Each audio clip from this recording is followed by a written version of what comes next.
Hey everybody, happy Thursday night. It is 10 Eastern, 7 Pacific, and Casey, I think you're fine. I could see you. But anyway, sorry everybody. All right, so we're just gonna jump right into it because we got a lot to go over tonight. I saw a segment the other day. Oh wait, you know what? Casey's frozen, get back so in. maybe she's gonna come back. But anyway, I'm going to go ahead and show this video to you all. I'm going to show this video to you guys, and I want your reaction. I'm not going to tell you my reaction. Where the hell is it? I am so sorry. Hold on one sec. Here. People on both sides look at the other side as being an existential threat to their way of life. If you're a Republican, oh my God, I can't. Texas, Paxton, is he going to win? Probably he'll win. I mean, maybe squeaker. And the reason I think is because it's cultural. And what Republicans will say, I can't vote for a Democrat. The same is true for Democrats. They go, I can't vote for a Republican. That's the worst thing in the world. When you talk about both sides, and this is a fair criticism, one side's denying the results of an election. And when you talk about Ken Paxton, okay, maybe he's going to win, but Ken Paxton denied the results of the 2020 election and was investigated for trying to get it overturned. Aren't there some red lines that you should not cross? Well, I wouldn't vote for the guy if I was living in Texas. So, yeah, I mean, are there some things you shouldn't say? That's right, but it's true on both sides. I mean, there are people in the Democratic Party that said that George W. Bush never was elected president properly. Yeah, but you can't compare that. You can't compare what is happening now to a couple of people back then. Well, I mean... And also, the George W. Bush thing was over ballots. I mean, it's just a different thing. Donald Trump just denied the results because he did not like them. There were not any investigations that were found to have merit, no evidence of fraud that was found to have merit, nothing that would change the results. Questioning the 2020 the Florida election story is not quite, it's apples and oranges. It's coming from the top for the first time. It's never been that way before. Yeah. You get members of Congress say things, but the president has never bullied his opponents or called them pigs or dogs. That's the difference here. We've never had the president himself driving this conversation. See, I'm beside myself, not just because of Republicans. I'm beside myself because we're all clinging to our own base. You know, and can we say Republicans are doing it more? You know, I'm not sure what I am anymore. You know, I'm an independent now, basically. I'm still a registered Republican. I'm still a conservative, but I'm bitterly disappointed with what they talk about with the January 6th and all that. Would you vote for James Tallarico in Texas if you were not going to vote for Ken Paxton? Because that's a question for Cornyn supporters. Well, I mean, I think I'd have to see all that he's for. I'd think about it. At what point do we say we want to burn a bridge on somebody that has a different view of than I do? And particularly if the view is something I really don't like. Do I write them off and just never speak to them again? Or do I figure out a way to reach out? When I was in the House, I demonstrated an ability to do that. When I was governor, I did the same thing.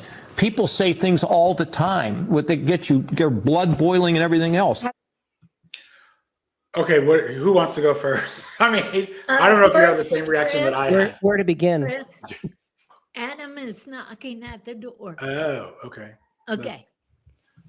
I'm going to unpurse my lips before I speak. Okay, I'm gonna tell y'all. I saw this yesterday, and I was like, I gotta post this later. But I was so pissed. I was just like, really. I have so many problems with this, but mainly my thing is like, why? First of all, he is a registered Republican. He's stayed that way this entire time, even with Trump and all their policies, taking away health care, et cetera, right? Trump's threats to meddle, if I'm being nice, in our future elections. He sent ICE to blue cities to, they're arresting grandma and 5-year-old children, and he's acting like it's a disagreement of policy. Okay. Yeah. And so we should not be listening to Republicans help us to get, they're not the ones. They're not the ones that we should be making nice with. And I really think that any politician who is listening to them or getting direction from them or a strategy from them is really not reading the room. And I think the base is just gonna not go out with that. But I wanted to see Joe. It's incredibly disingenuous to bring up the 2000 election as if it's comparable. If you were there, you know that it's not comparable. The Supreme Court chose W. So that's how that ended. You know, Al Gore had more votes. You know, there is not the manufacture of outrage that is now, and there is not the absolute buffoonery that was the 2020 election with Trump. And look at how Al Gore handled it. Like a true gentleman and like someone who cared and loved democracy, cared about and loved democracy. And we see the exact opposite. I mean, we see the exact opposite with Trump. And it's actually chilling that he didn't just call people dogs. He called people vermin. He called people enemies. Poisoning the blood of our country. Right. Gore was a sucker and a loser. Well, I wish Gore hadn't conceded, but that's another story. Yeah. Like that was a tight. I mean, that was Anyway, think of how different the world would be had he not. All right, let's play this little gem. CDC sending an urgent request to its staff members for help screening Americans returning to the U.S. from Central Africa for any potential signs of Ebola. The internal email obtained by ABC News and sent by Acting CDC Director Dr. Jay Bhattacharya, asking for volunteers to bolster efforts at airports to check passengers for symptoms like fever.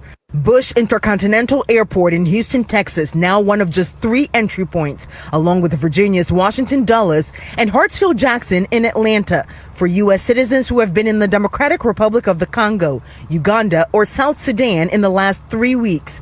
Non-Americans are currently banned from entering the country if they've recently traveled to those areas. Ebola is suspected to have killed more than 200 people, and international aid groups say this outbreak could become the deadliest on record. A dire scene in the eastern Congo, a baby born to a mother infected with Ebola, dying from the disease. Health officials warning the outbreak is spreading faster than responders can contain it. One American aid worker in the region telling us doctors are already stretched thin. Right now we're working 14, 16-hour days, 6-7 days a week. We're trying to rotate to get breaks. At least 10 African nations bordering the Democratic Republic of the Congo now at an elevated transmission risk. And David, the request for CDC volunteers to help with airport Ebola screenings comes as millions of soccer fans are expected to travel to the U.S. in less than 3 weeks for the World Cup. But the CDC insists that the risk of spreading Ebola here in the U.S. remains low.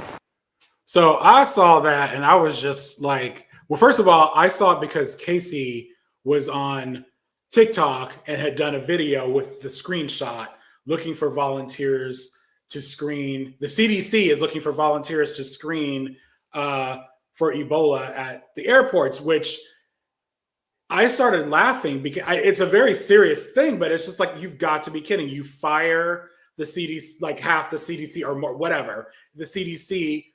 I think John F. Kennedy and Dr. Oz should have their asses at the airport volunteering. I thought it was crazy work to even ask that. I hope how about those folks that spent the entire pandemic pushing ivermectin? Why don't they go?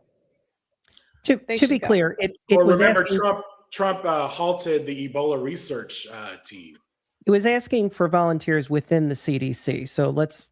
Oh, is that what it was? Because that's not how it was reported. It's if you look at the memo, it is asking for volunteers that currently work at the CDC across all departments, everything to volunteer for this. However, the 4 airports, so Houston, Atlanta, Dulles and Washington and JFK, they don't have nearly enough people to cover them. And there were a few videos I saw of people that were coming in from JFK saying, like, there is no evidence that they can see visibly of anybody doing any extra screening. Now, it has to be from those specific countries, And if you are from those specific countries, those are the only 4 airports currently that you're allowed to come into. So there are some caveats here. However, this is insane that we're in this position, because had we had USAID, this is exactly what we would use those resources to do. We would be responding to it in those countries, not waiting for it to come to us. And can I just mention, since you brought up USAID, we don't even have a proper record of how many people have died, but we know, a lot of people have died since we pulled out of that program, or we ended that program, basically. Let's also not forget that we are no longer participating in the World Health Organization either. Correct. Yep. Here's somebody. Sorry. No, that's okay. So apparently, Americans participating through USAID and through the WHO would have been able to get samples to the lab earlier or something to that effect, which could have detected Ebola sooner and helped curb this outbreak. Basically, every single one of these stories about Ebola and about everybody who dies, and they should be broadcasting them regularly, should end with a clip of Elon Musk with his friggin' chainsaw and shaming him until the day he dies. Just god awful. How many people are going to die as a result of this awful policy from this arrogant jackass? Yeah. Chris, you mentioned people are at the airport saying, this one dude posted a video, short one. In Washington Dulles, and I'm going to show you the screening process that they deployed for the Ebola concern. Just kidding, they didn't do anything different. Literally nothing different. They didn't even see this much. In fact, because we were global entry, they didn't ask us any questions. They just confirmed our IDs. I don't know. It's not. They cut the CDC by 30%, you guys. So my first question is had they not done that, would we even be having this conversation? Speaking of the fired CDC, are you guys following fired but fighting? Fired but fighting. They're a group of fired CDC people. My niece is one of them. And what they do is they're on threads. They give you up-to-date information or how we're not getting it. Did I spell that right? Is that what you're saying? I put it in the chat. Fired but fighting, yes. That's it? Yes. Well, I'll have to look for that. And they're on threads as well. So great tip, Susan. Thank you. Thank you. Okay, well, we have this Yahoo that I think everybody saw, and he's running HHS. I don't know.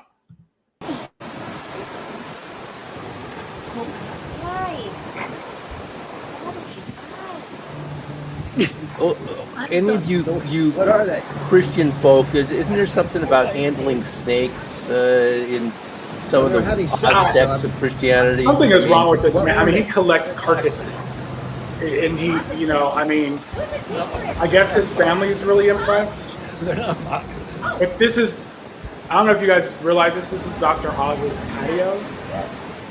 So, are they fighting? That's Cheryl in the background saying, having a freak out. The mouths are huge. I feel bad for the snake. I mean, what could the snake catch from that guy?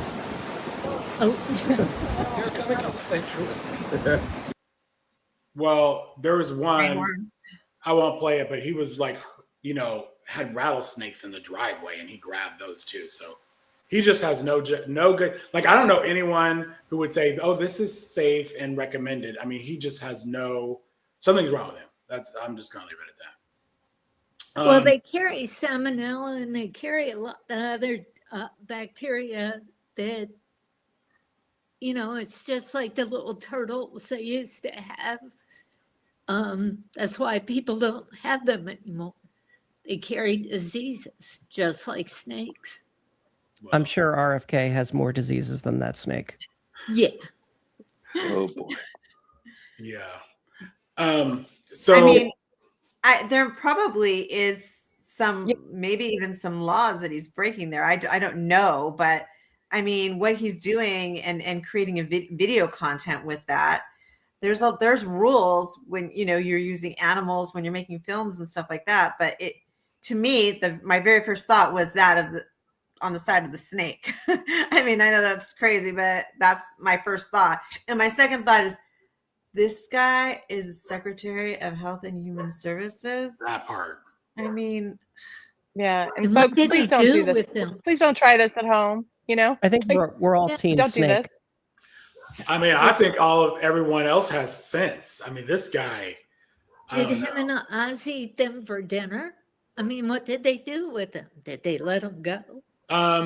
I was under the impression that he let them go, but I know he likes dead animals, so I don't know. And maybe it's better we don't know. Roadkill. Okay. So what's her name? Ashley Sinclair. This is a total change of subject. Ashley Sinclair has been, you know, going viral lately with her own videos, which I can't quite get into doing the makeup and talking about all that stuff. But she's done a couple of podcast interviews that I thought were really interesting. And I'm trying to figure out which one to queue up first here. I think this one we should look at. Influencers online who are getting together to kind of push these campaigns, often quite hate-filled, bigoted campaigns. How dangerous are they? Because on the one hand, you want to laugh and mock them because they're weirdos and freaks. On the other hand, real-world violence comes out of some of these posts and statements online. Do you believe they're dangerous, these groups that you were part of, in terms of real-world political violence? Yes. And one thing I will say is that most of these influencers, including myself, while we contributed to harm, we were used, and they are being used as pawns for much more powerful people. And to hyperfixate on someone like Libs of TikTok or a High Rashik, who is a cerebral speed bump, she's nothing more than a cognitive traffic cone. There's not much going on up there. Rather than putting the ire on the elected representatives and the elected officials and the people of the upper classes who are promoting this, I think is a mistake. I think there needs to be much more ire for the people in positions of power who are promoting these individuals. So do we know that, does everybody know that she also had a relationship with Elon Musk and she has a child with him? So that's part of it. And I think she was also giving, she was showing their texts. And I think the big thing that went viral was her claim that Elon was basically saying that, you know, he affected the election, which a lot of people have been saying. I want to play one more. Basically, yeah. I mean, she didn't say that, but yeah. Spoken about the coordinated campaigns that you say are driving MAGA accounts and influencers online. You've done these TikTok videos that have gone viral, exposing some of the chats with some of your receipts. Just to be clear, what is the accusation here for people who are not following you on TikTok? Is it that MAGA influencers, the people you see on Twitter, the people who are pundits on cable news, they are all in one chat and they are getting specific talking points sent to them by Caroline Leavitt and the White House? Well, there's not just one chat. There's multiple chats that they operate in. And these chats also have, some are just sequestered to large MAGA influencers in which they send these paid campaigns. Others have members of the administration. Others have, you know, the Trump children. And they coordinate this messaging and react to things in real time. Here's how we respond or don't respond to any given issue at any given time. They also have the paid campaigns in which messaging is pushed out. And it is very much coordinated through both paid messaging and just wanting to be in the club and not be ostracized. Were you in these chats yourself? You've seen this firsthand? Yes. Yes, those screenshots are from me. I was in these chats. And these chats are not just, you know, lower level freaks. These are big names of the conservative media machine. Members of Congress, members of the administration, people at the White House, people with the last name Trump. Would someone like a Tucker Carlson have been in there until recently? Tucker would not have been in something like this. He doesn't really use social media. But you mentioned, for example, the Trump children. You're talking about Don and Eric are in these chats, getting right into what the talking point should be. I was in one in which Eric was in one, yes. And who's in charge of all this? You say coordinator, like who is the person pulling all the strings? So members of the administration, people like James Blair, who run messaging for the admin and the White House and the campaign. And there's also people who run these consulting houses, these right-wing consulting houses that push a lot of this out because they have some plausible deniability and they can hide the money. So once the money goes from the campaign to the consulting house, they can then distribute it to the influencers and it's not on any FEC report. So what you're basically saying is, when I see a MAGA person online take any position, my starting point should be, is this really his position or did it come from the White House? Is this really his position or was he paid for it? Correct. How much do you get paid for these things? It depends on the influencer. Some people will get more of these paid campaigns because they lower their rates and, you know, they're the lowest rate around. But they can go from anywhere from a couple $100s to thousands of dollars for these tweets. I can get a MAGA influencer to tweet stuff I want for a couple of $100, like a cameo. Oh, yes, you can. Yes, you can. Oh, wow. Now I'm getting all sorts of ideas, which I shouldn't have. So what I think, to me, this video was what really caught my attention because it confirms so many things that we know already, but someone actually is, I don't know if you want to call it confessional. But first, they're doing chat rooms just like Democrats are, but they're getting their talking points from the White House, but they're all staying on message, apparently, right? Then the other thing I think is interesting, the right is paying their influencers, which we have been saying too.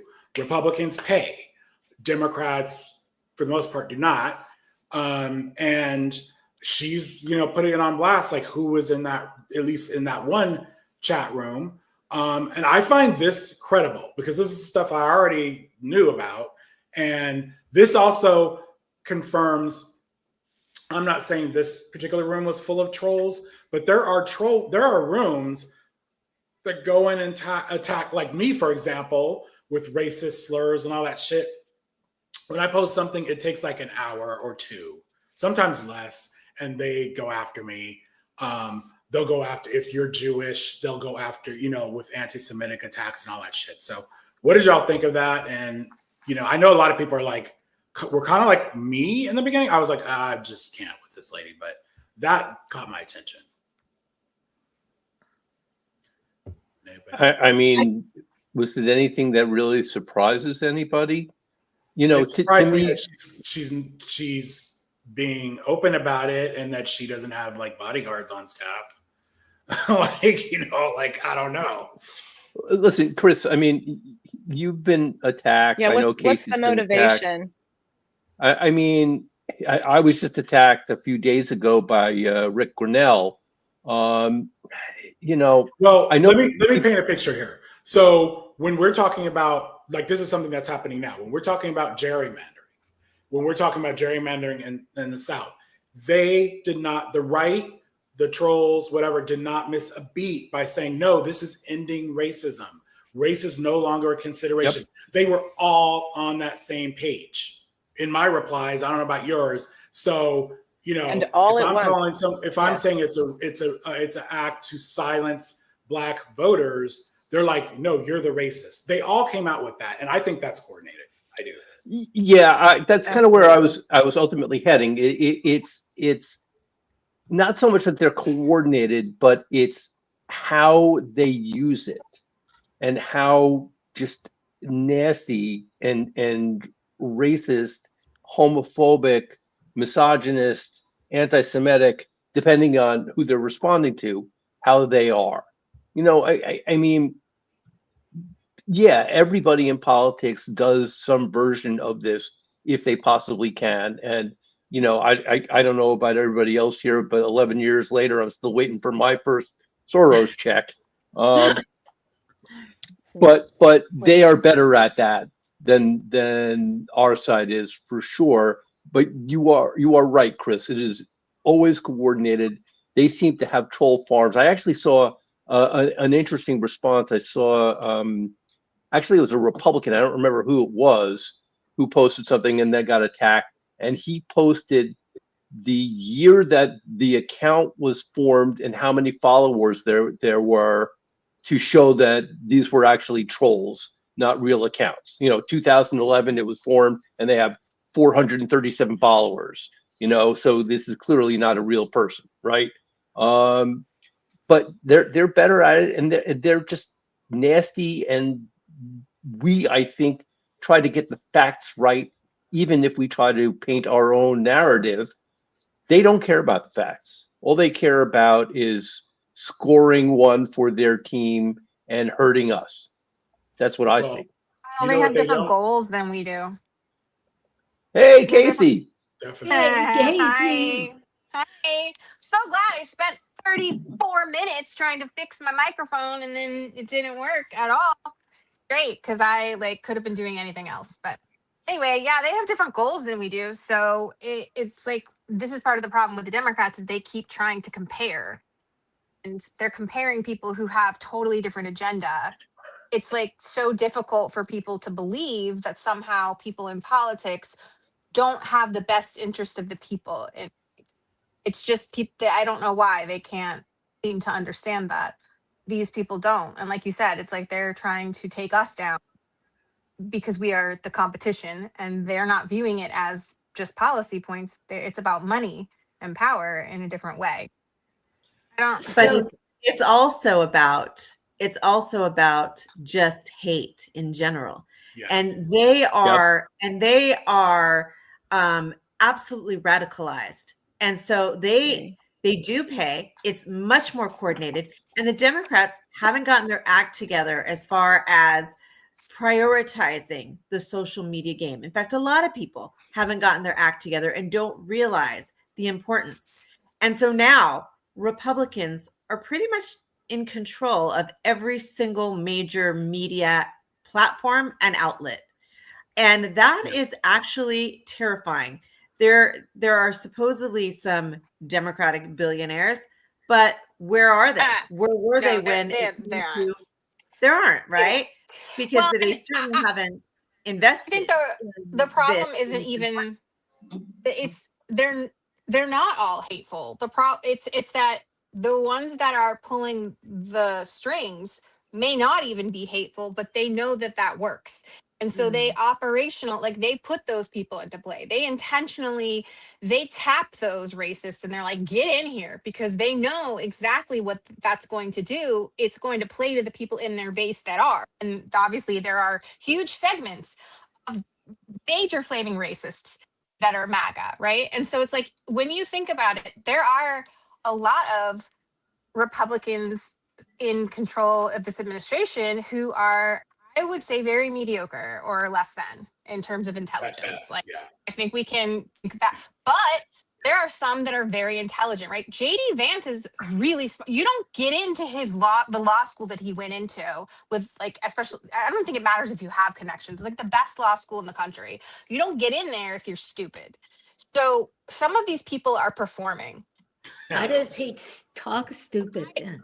Because he knows that he can awaken his base. It's the same way that Marjorie Taylor Greene played to her base, right? She's not great, but she's not as far right as she really played, because that was how she won her district. She had to be that severe and that extreme, and she didn't believe all of that, but she believed enough of it that it was fine to perform the rest of it. And so what these people aren't, maybe they're not necessarily holding these beliefs personally, but they're fine with cosplaying it, right? They're fine with pretending to be racist, which as far as I'm concerned is racist. That's fine. But I'm just saying, that's not their intentional goal is hate, but they're like, I'm so cool with that because it's going to let me achieve my ultimate goal, which is get a bunch of money for these, billionaires, these oligarchs, keep me in power, keep my portfolio expanding. That's what it's about for them, is control, money, wealth, power. And the racism is a bonus for them. The misogyny is extra fun. That's just for them. But the base, they've got all those people. The Republican base is there. And if you are a Republican right now, I'm going to keep saying this, if you are assigned to the Republican Party, you're openly still well, this isn't the Republican Party I signed up for, but I'm still a Republican, then you are complicit and you are just as bad. You need to be disavowing this party right now. Walk away. Away. That's why the independents are growing in numbers. Yeah. If you had any kind of, scruples, you would head out the door from being a Republican. This is how we see realignments happen. Yeah. Like, and that's something to be very hopeful about, right? Like we see the amount of support for Donald Trump now down to like 30%. And that is something to be very hopeful about, because people are like kind of going, you know what? Maybe all of the things that he said, I'm seeing what he's doing to the White House, and oh my God, what he's doing to the White House. And this guy is just full of shit. And they're like, oh, if maybe he's full of it on that, what else is he full of it on? And people are turning their back to the Republican Party, and that's something very hopeful. I don't know about Marjorie Taylor Greene, though. I mean, that lady thinks I shoot lasers out of my eyes in space. I think she's also very smart. I think she is realigning herself. She's repositioning herself for something else. She's not gone. She knew when to jump ship. And that's exactly what Ashley St. Clair is doing as well. This is a self-preservation. Like this move isn't like 100%. An awakening and an enlightenment. I agree it's with that. Self-preservation. And I think it's fine to, let her, I mean, I'm not going to personally platform her other than my initial video, which was basically like, duh. Like you're not telling us anything new. Like literally nothing that she has said was new. I appreciate that you have left MAGA and you're using your influencing powers for like, I guess. I don't give her any credit for that part. But that's what I'm saying. Like, it's like you're doing this because you want to make money, like because you need to have a career, because you recognize that MAGA is a sinking ship and you can't grift off of that anymore. So like, yeah, I'm not going to give you a pat on the back for that, but whatever. If you guys want to support that, other people, I'm saying, okay. But again, I want to stress like the healthy skepticism that should go along with most of these people, because they were willing in almost all cases, because Ashley St. Clair is one of those people, they were willing to cosplay as horrible people in order to get more power. Like they did that not because they really believed in the ideals in a lot of cases. Like Marjorie Taylor Greene believed in some of what she was doing, but she didn't believe, I don't think she believed in Jewish space lasers. I really don't. I think that people messaged her. She had constituents in her office, like, and she's like, yeah, it worked and for she her, knew and she kept doing it. It worked. Yeah. She got attention. Well, this is what it's about for the Republican Party: is all of this rage bait and all of this attention, and also that's what it's about to be an influencer or an entertainer or whatever. That's where we're at. She got on most people's radar that time she went after David Hogg, in DC, and she was like, oh hell, this is good. This works. That whole no publicity is bad publicity, like that's Marjorie Taylor Greene, right? Like she really does fit that bill. It's crazy to me, but and also what they are driving is rage bait, and this works very well on social, not on all platforms. I would say Blue Sky not so much, but like X, Threads to a degree. Meta. You said Facebook. Yeah, Meta, Facebook. So one thing they are not doing are social storms. They're not doing social storms. They are not doing hashtags. They are like going for the jugular, and they're in our replies. They're doing their own posts, and it's all rage bait. But it is sourced. They're bringing in messaging, and they're all pretty much on the same page. I think they've admitted it. All the like major platforms in some way, shape, or form have been caught acknowledging that they've adjusted their algorithms to basically to suit or to amplify the rage, because that's what they realize brings in more people and more viewers, and that's more advertising dollars. So again, that's my question, Casey, is that I was looking at the wrestling cage outside the White House, and I was thinking, first of all, I gagged myself, made myself sick, but what is it in society that makes people enjoy fighting? Like lead paint, lead poisoning. Hey. Boxing to me is a violent sport. I'm not kidding. Leave us old people out of this. I am pretty sure that a lot of what we're looking at, that's not excusing it, I'm just saying a lot of the fallout here is lead poisoning. Like, and we're going to find that out later, or something else. Like, these people are driven by it. They love it. They consume it. They want it. It's cultural. Part of it's cultural, but I think part of the reason it is because I think that we're dealing with lead poisoning fallout. Like you're not going to convince me otherwise at this point. There's just some people that I get it benefit from having privilege, sure, but there's other things, and you all have seen it. Like, okay, I don't know about the people in the comments, maybe you have, but everybody on this panel, I know absolutely you have all seen it at one point where there is somebody posting something and going back and forth, and you're like, leave them behind. Just keep leaving them behind. Like there's no salvaging that, right? And when it's those situations where it's not even like necessarily hate based, but it's like the incapacity for reasoning, for critical reasoning and thought, and then there's it's just laughable at that point. You're like, might be the lead poisoning, and it sounds like I'm making fun of it, but it's just more like resignation. It's just more me being incredulous and like resigned to how like absurd it is that we are and that we find ourselves here, because there's no other possible explanation.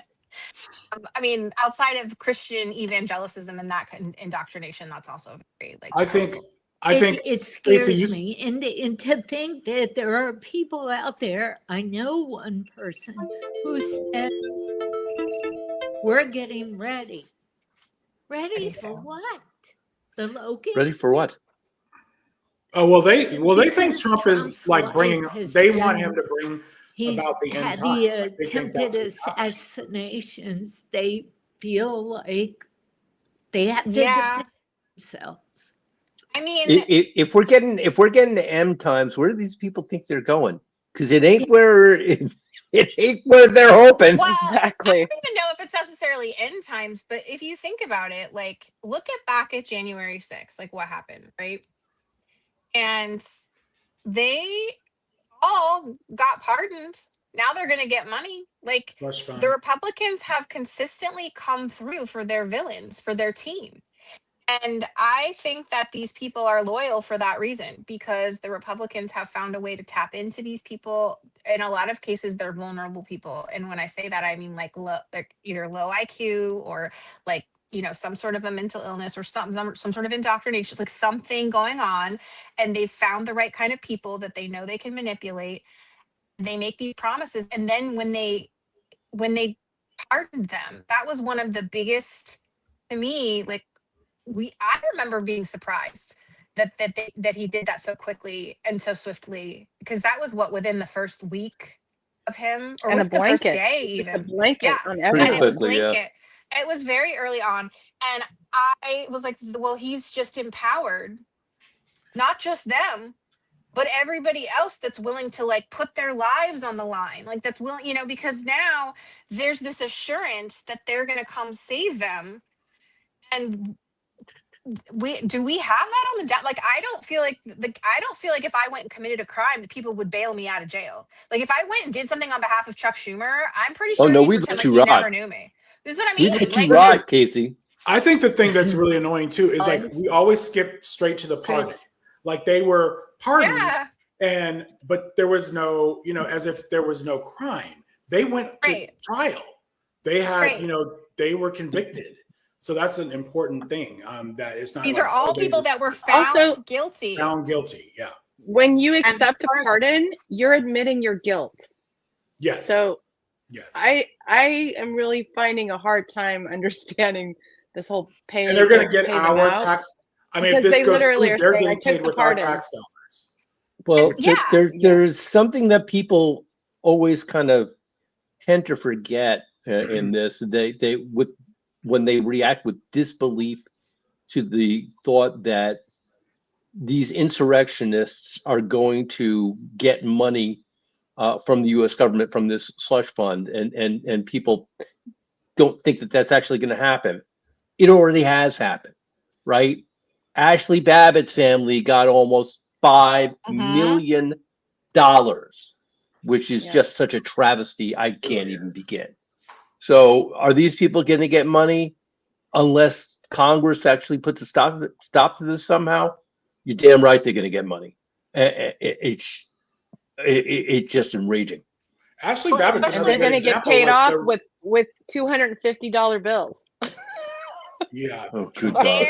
Sorry, I had to.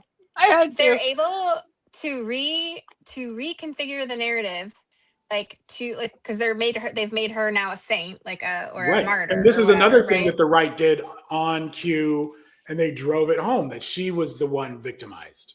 She, And she was innocent. and they're really good at that. And I just wrote a thing today, and I complained to you about this too, Chris, that they do that thing where they're the anti-racists, right? Like they pretend that they're not the racist, which is like they're like, not that that's new, but I feel like that's a new push as we're seeing, like in the last month, I've seen a lot of it.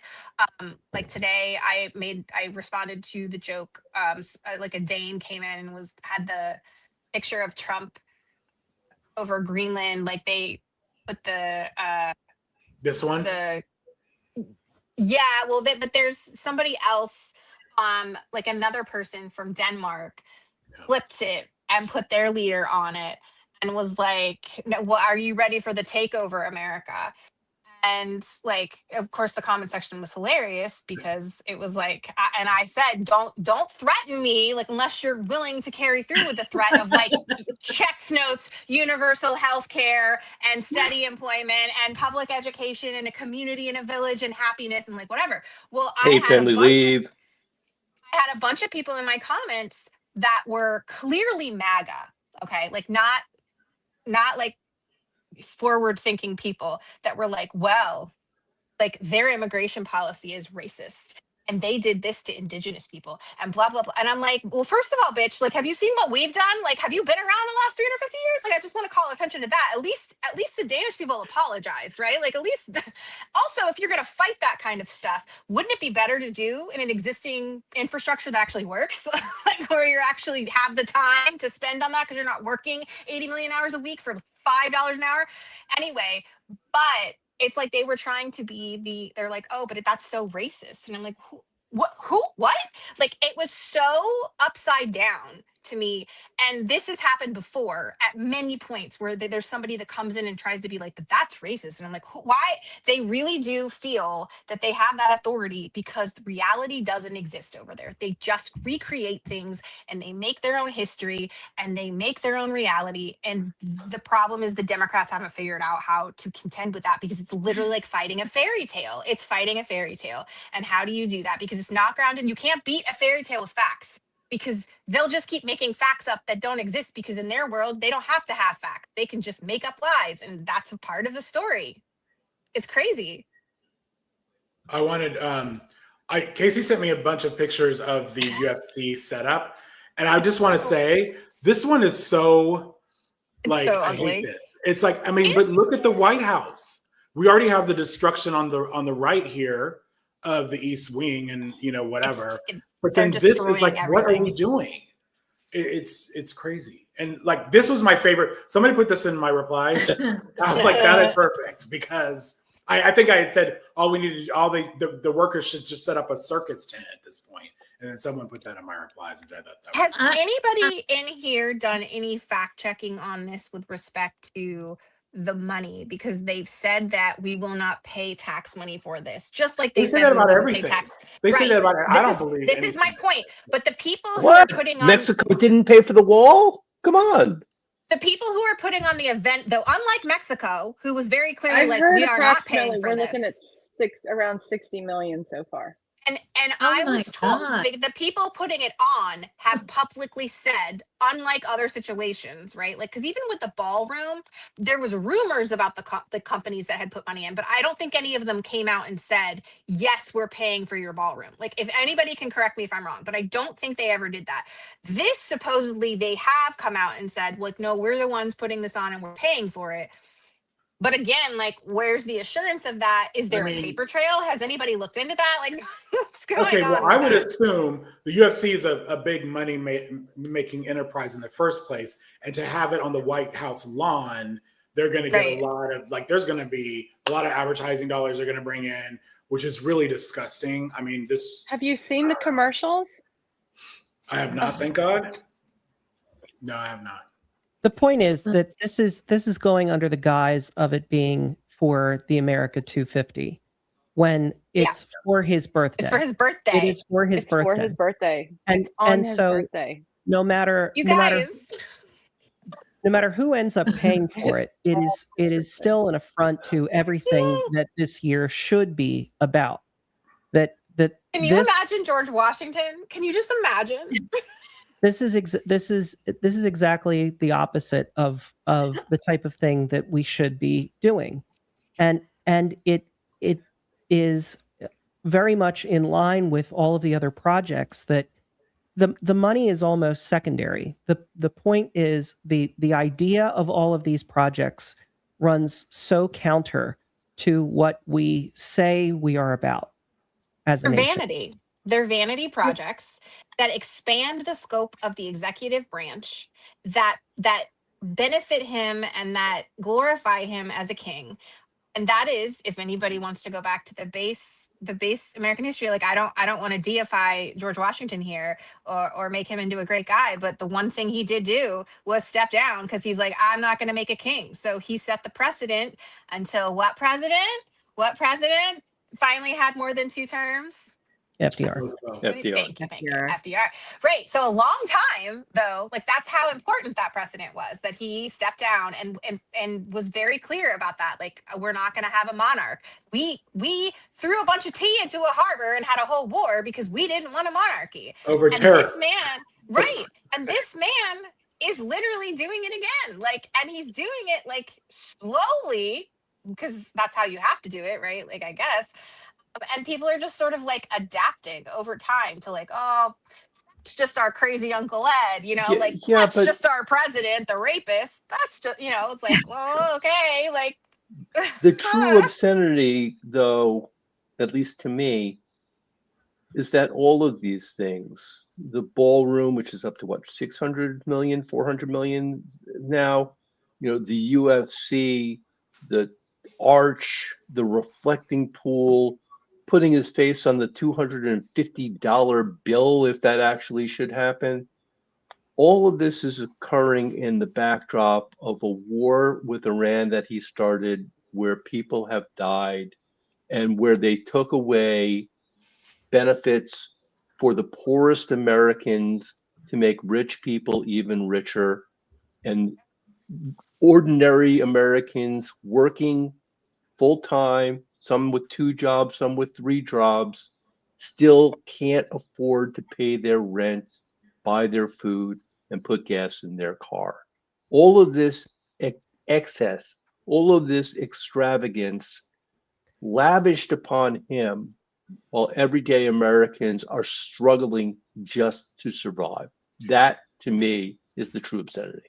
And those of you who buy gas have a reminder very often, like you go to fill up your tank and you're just like, what the fuck? I mean, so, and they're in denial. Like he was just saying, gas has gone down in price. So like, I don't know. It's gone down a little bit over the last week, about 14 cents. He said he saw $2 and something cents gas. No. That's a good point, Chris. I haven't many seen people anything saying, drop in my Chris, area. many people are saying this. Well, okay, watch this clip because they're all in this shit together. Watch this. Gas prices is pretty undeniable. Memorial Day weekend gas prices are at a 4-year high. AAA says they'll remain elevated throughout the summer at least.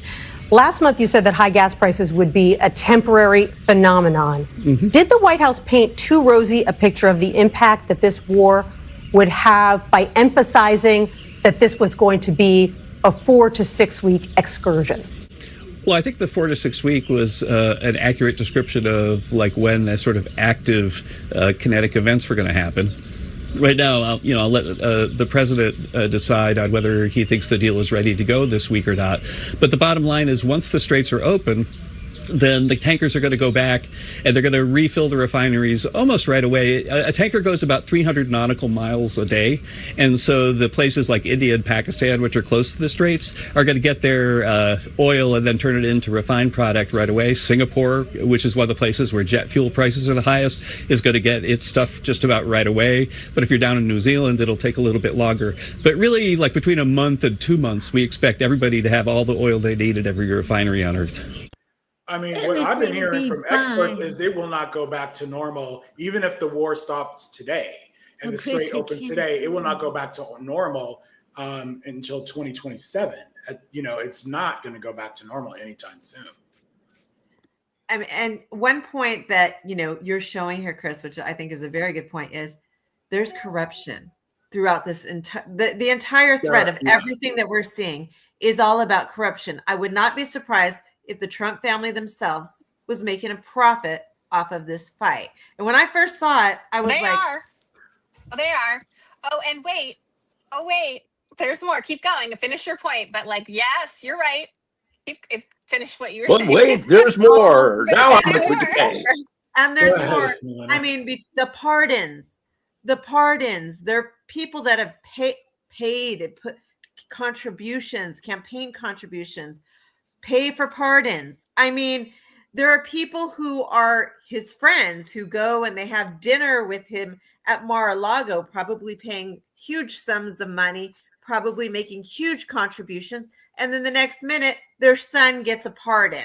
I mean, this just goes on and on and on. When I first saw the fight structure go up, I'm like, I totally had forgotten about it. And I'm like, what? I thought it was AI.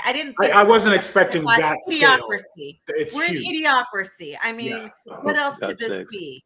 And I think a lot of it has to do with the destruction of our education system, and people. Michelle and Susan are back, by the way, Chris. Okay, I'm sorry, Casey. Go on. No. You're fine. I like, as soon as you said that, I was like, oh no, but you're right. You're so right. Like, not only are you right, you're so right. And I don't even know how to teach this connection to people, right? Like, and I want to preface this by saying this isn't new. A lot of this isn't new. And it's been done by a lot of really great journalists working for places like ProPublica and some of these other outlets that they're doing amazing work. And I've linked all of their articles at some point in my threads, and I will again when I do this. But what I have, it's so big. The corruption is so big that I don't even know how to, I'm tempted to go buy one of those enormous whiteboards and map it out visually and have to record. That's where we're at, where I'm going to have to take you through this long line of connections, because we're talking about how these ICE immigration facilities are being bought up by these private equity groups that, oh my God, guess who also has money in them? The whole entire Trump family and people in this administration, right? But they're selling these properties that they couldn't sell, that were sitting on the market empty, or well above asking price. So not only could they not sell them before, but now the government's like, oh yeah, we'll buy them, and we'll buy them for way more than they're worth with taxpayer money. But also, they're also doing this with the data centers. So now you've got the data centers too involved in this. And the amount of money that these people are making in connection and collusion with private equity, like Donald Trump and his whole family, and how they're also impacting the market because he's literally the president and he can decide what he's going to do. And the things that he tweets out on social media, he's manipulating the market. So he's also telling all of these people in these private equity groups, I don't know who, and I can't prove any of this necessarily. Some of this can be very proven. All of the purchasing, all of that's on record. But the collusion, that's going to come later. We're going to find out how big this network of people were that benefited. Not you, not me, not taxpayers. The 1%, the billionaires, the oligarchs, the people in power, the Mark Zuckerbergs. Did you guys see that cabinet meeting the other day? Watch this.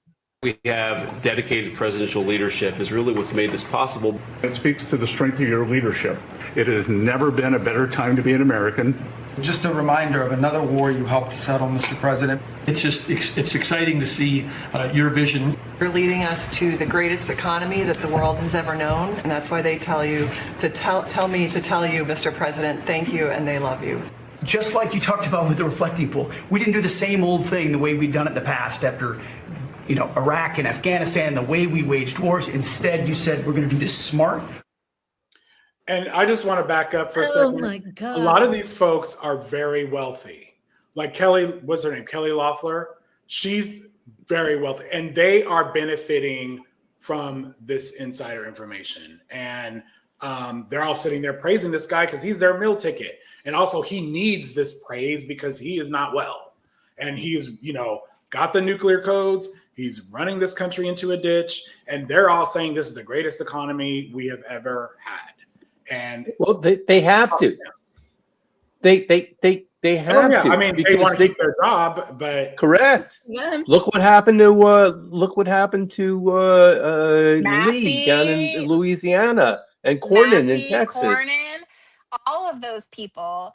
And by the way, like, this is a good segue to remind you that if you are a part of the Republican Party and you aren't the 1%, they're going to sacrifice you. And these are like, so you might as well not do their dirty 100% bidding. right. You should just leave and help us, because you're not going to win. It's these people that are going to win, these 1%ers, these billionaires, these oligarchs, all these people that have all this money wrapped up in private equity, which we've already talked about is already in our healthcare system, like owning up all of our healthcare system. It's now moving to law firms, apparently, because that's like the last industry that it hasn't taken over. So now they're moving into law firm. They are in every single part of our country in every single way.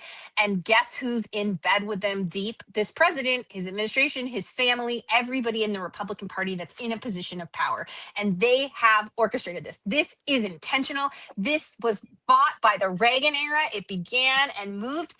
Everything has gone according to plan for some, I don't know how.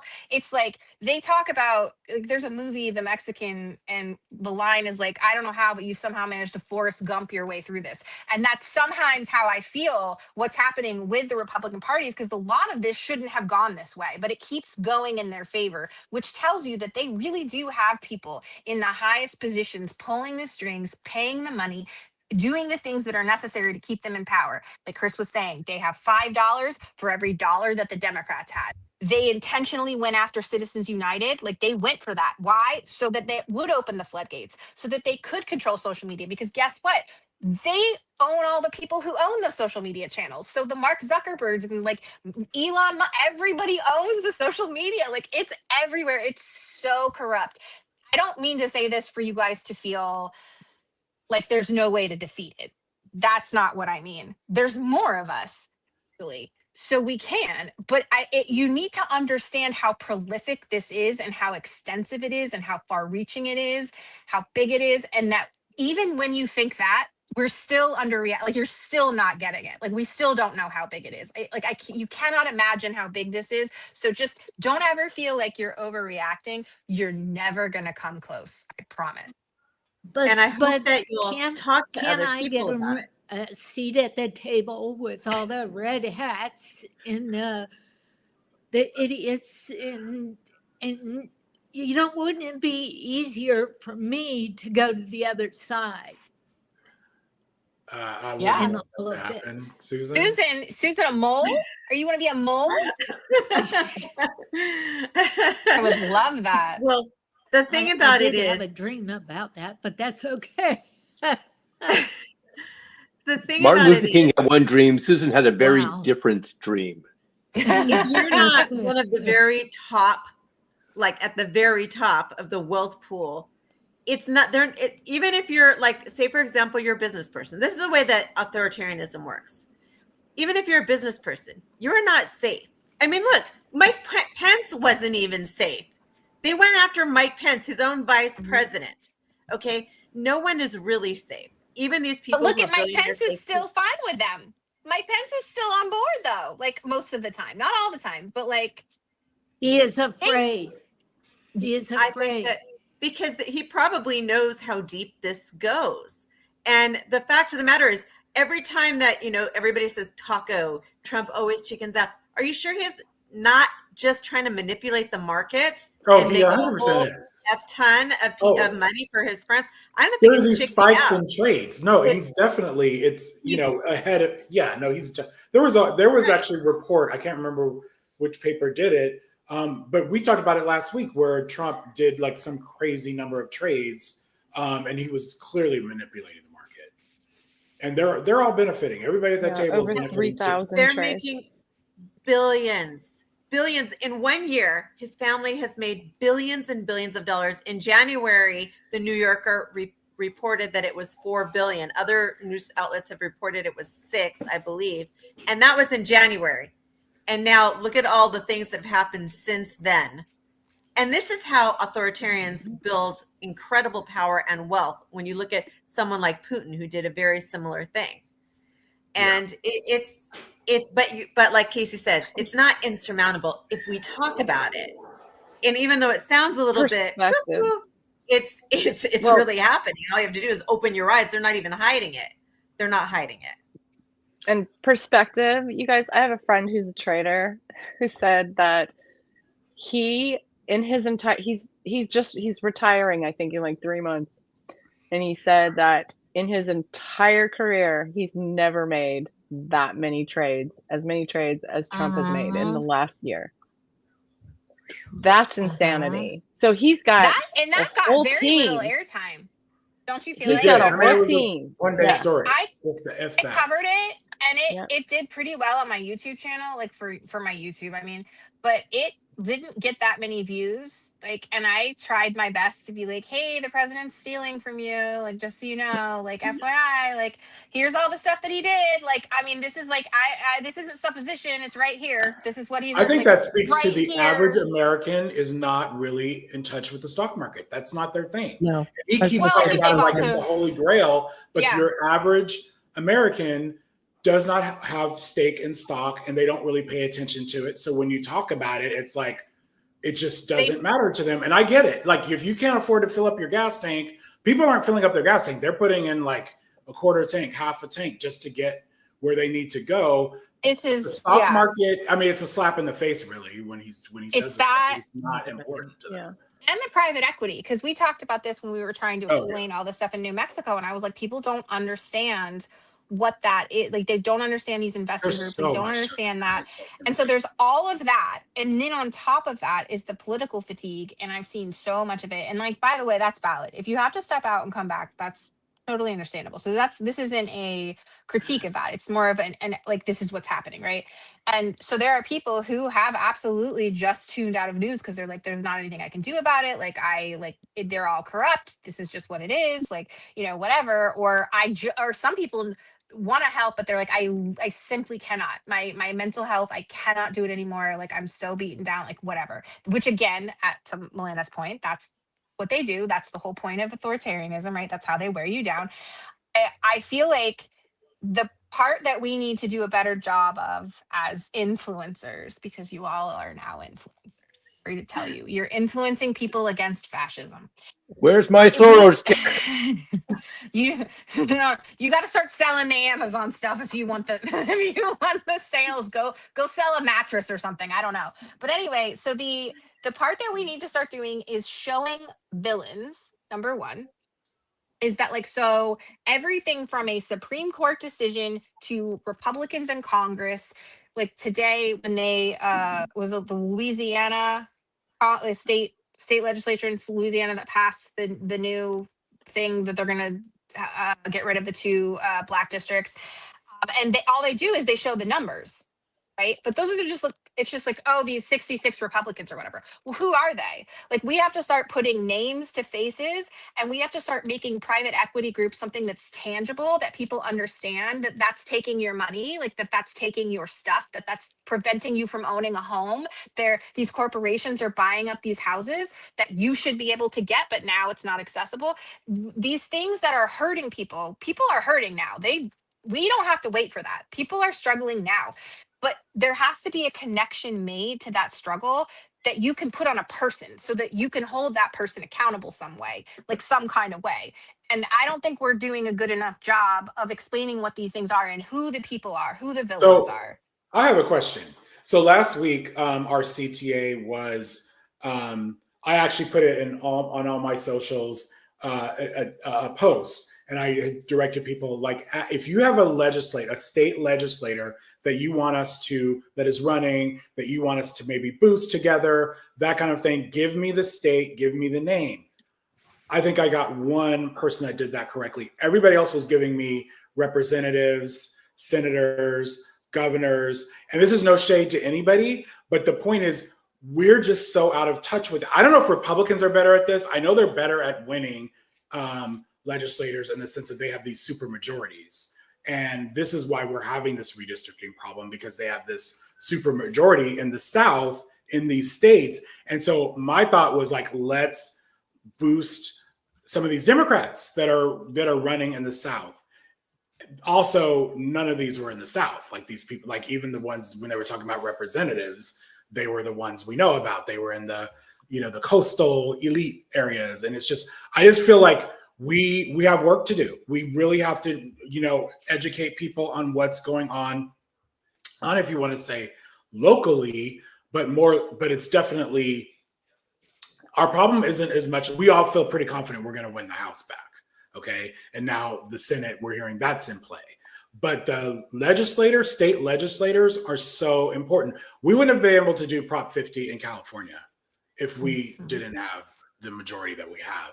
So I just think that's under talked about. And I think we should keep talking about that on our live streams and on our socials. It's really important. And I don't know really how to get I think that's really important too, Chris. Talking to friends. I don't really know how to get through to people. Maybe we need to do a video on it. Well, I think people I don't think it's an issue even of, intelligence. I think it's just an issue of, it's sort of this like quiet group of people working, under the tent that no one's really. And I don't know the names. They're not making a lot of noise. They're not making the headlines. They're not, occasionally I'll see one, poke in and send me a DM or something, but that's very rarely, they're just not making noise. They're just doing the work. And I think people, in fairness, forget. very few of them have presence on social media. Like what I mean? So we're going to be promoting them because they're working. They don't have time. They're working and they just don't, that's not their thing. They're working, but representatives are working too, and they have a presence on social. And so there's a difference. Yeah. Maybe they should have a presence on social and they would get a little more attention. Maybe. Chris, you rock for doing that. And I want to say this, like a lot of people have no idea who their state legislatures are. They have no idea. Like my friend who's very, very, very interested in politics and follows everything had no clue about the people who are representing us in the California state legislature. Now, I personally think that, well, the people who are in the California Democratic Party, the people who are the delegates and the people, I mean, that is partially their responsibility and their job. Like for these party chairs, these state party chairs, they need to do more than that. And maybe it's going to take us as activists to call upon them, and to make sure that our followers call upon them to get more active, and also to prioritize social media, because Democrats, I really believe they've kind of dropped the ball on social media. They're still believing in good old door knocking, which is important. But where do you find great door knockers? Online. You can recruit them. I think the really big point that needs to be made is that we have to play a long game like the Republicans have. And we have to understand that the major prize is not the midterm elections. It is not the 2028 presidential election. It is the 2030 census.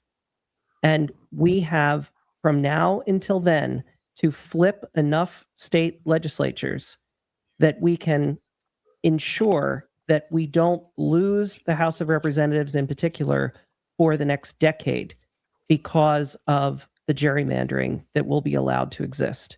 If you have enough states that have a Democratic trifecta is what you would prefer, then you can insulate yourself from the worst impulses of these Republican legislatures that want to gerrymander everything. Well, and if we don't win the presidency, the 2020 census is going to look like where California and New York lost seats is going to be, there's not going to be anything. If they get the presidency again in 2028, democracy will be at really even greater risk, because think of all the people that are not going to want to answer questions, people who are maybe not citizens or not permanent residents, people who are undocumented. They're not going to want to answer census questions after what's happening right now. Yeah. Here's what we need to do though. I don't know how we get to do this, because we have been talking about this for a while. And that is, we need somebody to step in as a unifier, because what the Republicans have is people at the top who are calling the shots and it's trickling down their network. They have the money to do this. So they have the army that's willing, and they have the money to do it, and they have a unifier that's giving them instruction. And so we have people that would be willing to implement messaging, right? So if we wanted to, for instance, focus on like identifying the villains and identifying who these people are, or identifying the state legislatures that we need to lift up, or all of these things, but we would need this messaging to come down from on high, like, and we would all then go do our things, right? Like, and we need somebody to come do that. And it's like, we have a bunch of people maybe jockeying for it, but like nobody really like getting in and like, I'm doing this, like everybody follow me. And I don't even know if we all would follow somebody like that, because people have a hard time in the Democratic Party unifying behind things. And I had a conversation with somebody today that was like, well, you know, like I have to vote my conscience, and compromise isn't for everyone. And I had to say, like, everybody's voting their conscience, because your conscience is like, if you're trying to hurt the least amount of people, everybody's trying to everybody on the left, right, who's not a part of this Republican Party, is trying to figure out how do we get this fixed by hurting the least amount of people? Like, what's the fastest way to fix this so that we hurt the least amount of people? And we might differ on how to do that, but like, we should all be doing that. That's what your conscience should be doing. So everybody's compromising is what I'm saying. There's no way that's not going to harm someone somehow, because you can't do that under capitalism, under authoritarian fascism. But we do need a voice. We do need somebody that's going to come into that position, and the people in our army have to be willing to unify behind that person, or listen to that person, or give respect to that person. And I do think it's going to be really hard to achieve what we want to achieve until we have that. And I know it's because people are waiting to run, and I know all the reasons why. It's not just that, Casey. The states are making it really difficult. Like, to your point, Chris, talking about, you know, state house representatives. So was talking to a friend who was watching the live, and she was like, you know, I'm having trouble in the state that she lives in finding who her state house representative was. I went online because I'm like, oh, I figured it out. I couldn't find it. And it was there was no interactive map. There was this really difficult map to navigate that was there. You couldn't zoom in to see an address. It was awful. So, you know, I started going online like I do, and I started entering in just random family members that I have, Wisconsin, Michigan, you know, all over, Minnesota. And it's the same thing. It's just this lack of attention, and they do it on purpose, right? So if you are savvy, I think help out a friend. Call a friend, be like, hey, you know, who do you got? It's crazy. It's crazy because everybody else is like working. We're all working like multiple jobs and like stressing ourselves out. But I swear to God, some of these state and local government people are like, they clock out at like 37.5 hours. Like they're not doing any extra work at all. I know a fair amount, and you may have seen me distracted if anybody was paying attention. As part of an adjunct to my job, I volunteer as one of the leaders of a PAC that lobbies in New York State for injured workers, right? I'm a workers' compensation lawyer in the state of New York.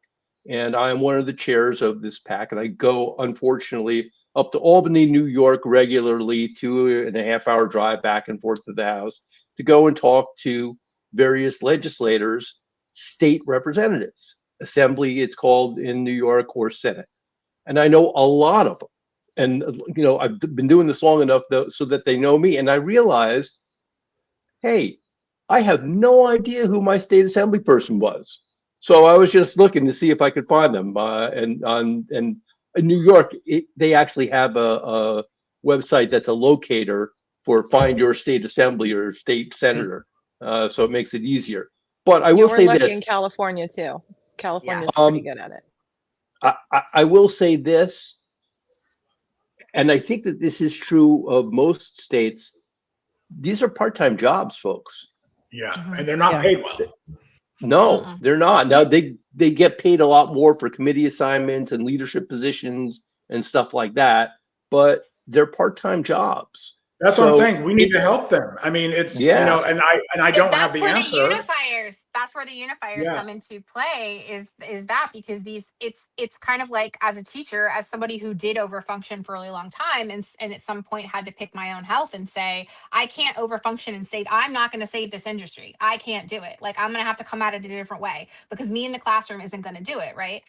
And so everybody's sort of saying that about their collective jobs of like, okay, yeah, I would work 80 hours a week. Like, I would work for free. I would volunteer, but I'm not going to do it without some sort of like collective body working with me, right? Like, I'm not going to do it unless I know we can topple the system or like fix whatever it is. And that's sort of what everybody's waiting for, is like the permission for us all to get together and sacrifice at the same time to have that synergy in that movement.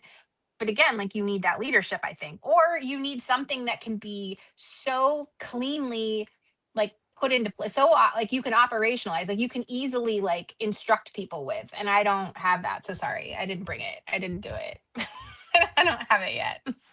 Well, Some sort of packet, like a digital or a printable package or something you can give to people that they can take to their own lives and like go do, like, right? Like, here's your like book to go work on, like your workbook, like, right? Like your homework. Somebody needs to figure out how to do that. I don't know who has that ring, but it's really pretty. Your phone is really pretty. It must be Adam because he's grooving there. No, I would say, I don't know whose it is, but I was dancing to it. Okay, we're going to move on here. I think so.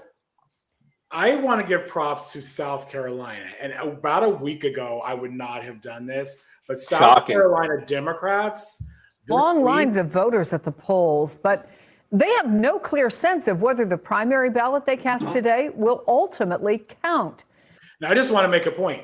So South Carolina had said, okay, we're gonna gerrymander, after the decision came down from the Supreme Court, we're gonna gerrymander, we're gonna get rid of the one black district, the one black representative, and then they backed off, and it seems like they kind of thought, well, we're going to weaken our own districts and maybe make it possible for other Democrats or whatever.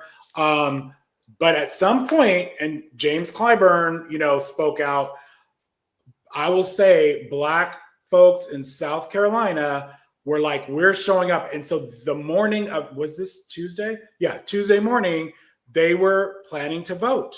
They were planning to vote new maps.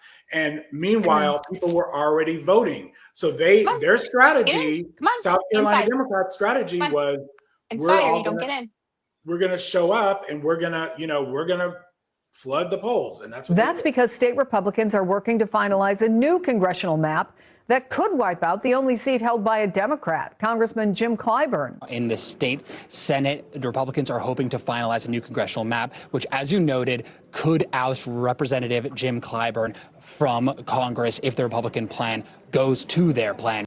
And that's why you see scenes like this one. Dozens and dozens of voters snaking in and out of the pews of this Baptist church in line, hoping to get their votes in as quickly as possible. And that's because in their mind, the Democratic playbook right now is get as many ballots cast as quickly as possible so that by the time this congressional map gets finalized, if it does get finalized, there is a strong legal argument to overturn it. They can point to all the votes that have already been cast and make the argument you're throwing out these people's votes. You're intervening in our democracy. 25% of the state or so is African American. About 40% of the state votes Democrat. So this is seen as a massive disenfranchisement. Now, I've been talking to voters all day about why they're out here in the middle of a Tuesday, on the first day of early voting, in the middle of thunderstorms. This current administration has already demonstrated that they are willing to strip rights and privileges that we have as citizens for their own personal gain. So it's important that I'm here in order to make sure I'm on the right side of history and my vote is cast to demonstrate that I do not agree with what's happening. Yesterday, I talked to the Republican state representative who was behind this map, one of the co-sponsors. He told me race had nothing to do with this. I'm sure he did. They always say that. We know better. We live it every day. Every day. So, it's easy for someone to say that who doesn't live it, but we live that every day. Look at this, a huge line of cars, dozens and dozens and dozens of voters who are driving, who are voting via drive-through. This is voting for people who are 65 years and older, people who are disabled, people taking time out of their day to take a stand to push back against this new congressional map, which might pass at any moment now. I mean, that gave me chills, because so later that day, they adjourned, the Republican make this work, and they left, and the new maps were not going into effect. And honestly, I don't know how any of these maps should be going into effect at this late, not for 2026. Now you can talk about 2028, but I think like it's ridiculous. Louisiana, the same thing. People are already voting, and they tried that shit. But this is how it's done. Like, take notes. Did you also see that a few hours before South Carolina made its decision, that federal court struck down the Alabama map because it was intentionally racist? That's the new standard set by the Supreme Court, which is almost impossible to meet. But the appeals court. Yeah, shockingly, Alabama was intentionally racist. Shocking. Yeah, so I just thought we should highlight that, because as Democrats, I think we should all just applaud something like that, because that was a strategy that went into effect super quick. It didn't take weeks to figure that out, and they mobilized those folks, and they got out there and they made a real difference. I don't think I've ever seen anything like it, and I just your TikTok was so moving to me. It was amazing. It was really beautiful. Thank you for posting that. One point that got made that was, I think Casey may have reposted it, but it was a thread talking about seniority and how seniority is so important within the House and Senate, and how maybe it's worth it to allow the Democrat to stay, because ultimately that is going to benefit your state more, because he has such a seniority. And that was the argument with Texas of Cornyn, I think, is like third in seniority in the Republican Party in the Senate, and you're trading him for someone that will be the lowest in seniority in the Senate, which is giving away a lot of power. We talk about age, but a lot of people don't, like, when it's your representative, typically you don't care about the age as much. Right? Like, you care about the age when it's somebody else's representative, but typically, you know what, that person has been, especially if they're active in your district. Now, you can say whatever you want about Clyburn's age, but he is active in his district. He makes a difference. I mean, this guy, his history, like, I think also we have to keep in mind that the House, their terms are 2 years. So I feel like a 2-year term for someone like Clyburn is much different than a 6-year term for someone like Schumer. You know what I mean? Like, that's anyway, I won't get started there. So yeah, so that, it was just great. So something not so great. Got out from Delaney Hall. I was in there with Congressman Menendez. We went in because we heard of the complaints, the people protesting, hundreds of them talking about the inhumane treatment that they're getting. We talked with dozens, if not 100 or more, of the detainees. Often they were talking about the poor food that they're getting, really disgusting food, that they're not getting the medical treatment that they need and deserve. I talked with a pregnant woman that was not getting the care that she needed. I talked with an 18-year-old high school senior who should be at a school, not in this facility there. This place needs to shut down, and these people need to be able to get out, be back with their families. They are not even being given the time in court. If this administration is so convinced that these are people that are dangerous, give them time in court. I mean, this is a farce of a situation. It is not reflective of our Constitution, of our laws, of how people, anybody in this country, should be treated. So that is why I was here with Congressman Menendez. We're going to continue to fight for their rights, fight for their treatment, and make sure that we can do everything we can to restore our country's rule of law and our belief in our values in immigration. So I think that was hero's work, what he did. And these scenes we saw, Oh no, good for him. Well, so two things about this. First, this is Newark, and Cory Booker was mayor of Newark, and Cory Booker is nowhere to be found. And I think that's very telling. So thank you, Andy Kim. And the second is, if you want to be incredibly depressed, go do a deep dive into the GEO Group, who is the private prison organization that is running Delaney Hall, and their CEO was touting their huge profits this year because of the contract they have a 15-year contract for the ICE detention centers. Twice, the Democratic administrations have tried to eliminate private prisons, and twice Trump has brought them back. So obviously, that is how I fell down the rabbit hole. Yeah, was looking into this and then how it linked to everything else. If it's for profit, this is what's going to continue to happen. The amount of money that they're making is unreal. I'm surprised that do you have more on this, Chris? Because I don't know if people saw this on social. I didn't really see. Yep, there it is. Andy Kim was pepper sprayed and attacked with chemical munitions, trying to stop ICE from attacking protesters, peaceful protesters. Had his leg run over. Yeah, it was really bad, and it's not getting any major coverage. Like not the way that it should be. It's not on the news, not on televised news. It's just unbelievable. Yeah, this is a U.S. senator getting a sitting attacked U.S. with chemical senator. weapons.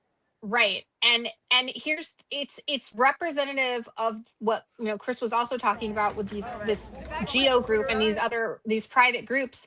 There's no oversight. And so this is what, look at Representative Monica McIver, and what they've done with her. What they're doing is they're trying to dissuade people from getting in because it is bad, because it's so bad, because they're trying to set a precedent that don't you dare come and fuck with our private prisons. We are the bosses of this, which is, by the way, not how it fucking works in America. Number one, but this is what's happened with this administration is they've colluded with these private groups and these for-profit groups, and now they're the ones overseeing this, and there's no way for us to get in there and really see what's going on. Enough. And it's not just, it's not. I mean, Andy Kim is a senator, but I'll speak, Melina, you could probably, and Michelle, you could probably speak to this too. In California, we've had representatives regularly show up to detention centers and they're denied entry. Yeah. And it's not getting, honestly, this is something that the committee should be on, they should be blasting this. Hakeem Jeffries, Schumer, there's big voices in the party that should be this is not okay. And it just sort of happens. We might catch a little blurb on social media, or maybe a little bit will make the news. But they're denied entry all the time. Why? Why are they denied entry? We know why. And no oversight. Because this morning, Governor Mikey Sherrill put out a statement that she attempted to have the health department go in and do an inspection because of a letter that came out from the detainees saying about the horrible conditions in there, in particular the food and the sanitation, and the health department was denied entry to the facility. There's a hunger strike going on. Yeah, a governor of a whole state that it's located in can't get it. And ICE is saying that there is no hunger strike going on, and that is their formal That's position. not true. That's not true. That's not true. I saw a video prior to coming on to this live tonight of a woman who was having a conversation with her husband. I don't know how he got a phone, but she was having a conversation. He had called her to say they were part of this hunger strike and they were being attacked by the guards because of all of the stuff that was going on today. And basically they're telling actually getting moved to a different facility. And when protesters were out there trying to stop them, they actually, one of the ICE thugs pushed one of the protesters, a woman, into a moving vehicle who got injured. So this is true authoritarianism that we're seeing. It's real. It's not. Trump has said it's real. Trump has said that he wants to put homegrowns in there, like maybe you and me, who knows? But we've got to speak out about it. We've got to look for the information. Just go look at ICE every day. Well, and I would like to share amplify it. something really quick to that point. In San Jose, here in California, they are they're taking over a prison that was locked down, shut down because of sex crimes that were happening inside that prison. They're trying to reopen it and use it as a detention center. So please, if you are in the San Jose area, speak up. Call Mr. Mayhem, that gentleman. I'm glad you brought that up, Michelle. I don't have a video, but Rachel Maddow has done some really good reporting on the fact that when people do find out these, I'm calling them ICE super centers, ICE detention super centers. When communities do find out about them, they've been successful at like the protests and getting them to shut down because it's still privately owned space, and they don't want to deal with that shit. So that still has to go through the city to be approved. So. Right. Yeah. So make it known. Look, we're not down for this. Exactly. And so protest. Show up to those meetings, those town meetings. Show up. I don't know about. I can't speak to everyone because I feel really spoiled living in California. But I have a local channel that I can go to and watch council meetings live, or ones that were recorded. I can watch them a couple days later if I can't make it. On YouTube. So pay attention, people. And also to the point about that, it's the same thing's happening with data centers, right? So they're just moving in, they're taking over these huge buildings and doing whatever they want with them. And we're paying the price. It's impacting people. It's killing people, literally. When this is all over, this is going to be so much worse than we know. Like we're hearing a story of a young woman who had a miscarriage in a detention center and was left to fend for herself. They didn't even send her to emergency care. So, and these are just like little things that we hear that are very big fucking deals. And it's not even like a major breaking news story. I'm telling y'all, I don't know how many people have really died. I don't know, what's really going on there. And it will be so much worse than we realize. And children in there. That's that's so heartbreaking. Children and babies and being denied medical attention. This is going to There's keep approximately 100 every day that is going to keep happening through that system. Because they have the manpower to use the techniques necessary to deter people and to make examples of them. And that's what they've done so far with Representative McIver. That's what they've done with Senator Kim. Like, that's what they're going to keep doing until somebody on the inside, until we start to get people willing to do things like slip phones out and like start getting us like, the undercover stuff. But that takes time and that takes bravery. And if they're willing to prosecute people, if they're willing to someone's going to die.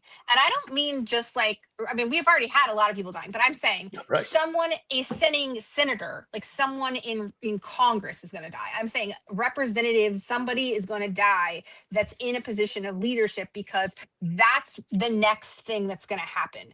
So if something doesn't change, that's where it's escalating, and people are having a hard time envisioning that. And I'm telling you, if something doesn't change, that's where it's going, because these people have so much money at stake that they're willing to throw a senator literally under something, right? Like whatever they need to do to deter people and say like, no, you're not getting in here. It hasn't worked in the past, as we've seen with ICE, but like these private groups that are like, ICE is backed by our federal government, and there's companies and corporations and all these people that are like in collusion, but these are owned by these private groups, right? These are owned and operated and overseen, and they're making oodles and so much money. And it's not just on these, because there's all these upcoming projects and all these like no bid contracts and all these things it's not just these centers, it's so many more things. This is the problem. It's like a web. I was telling you, like, I need like a board to show you the web of deceits. And I don't know how, like, it's so deep. I don't know how to do it.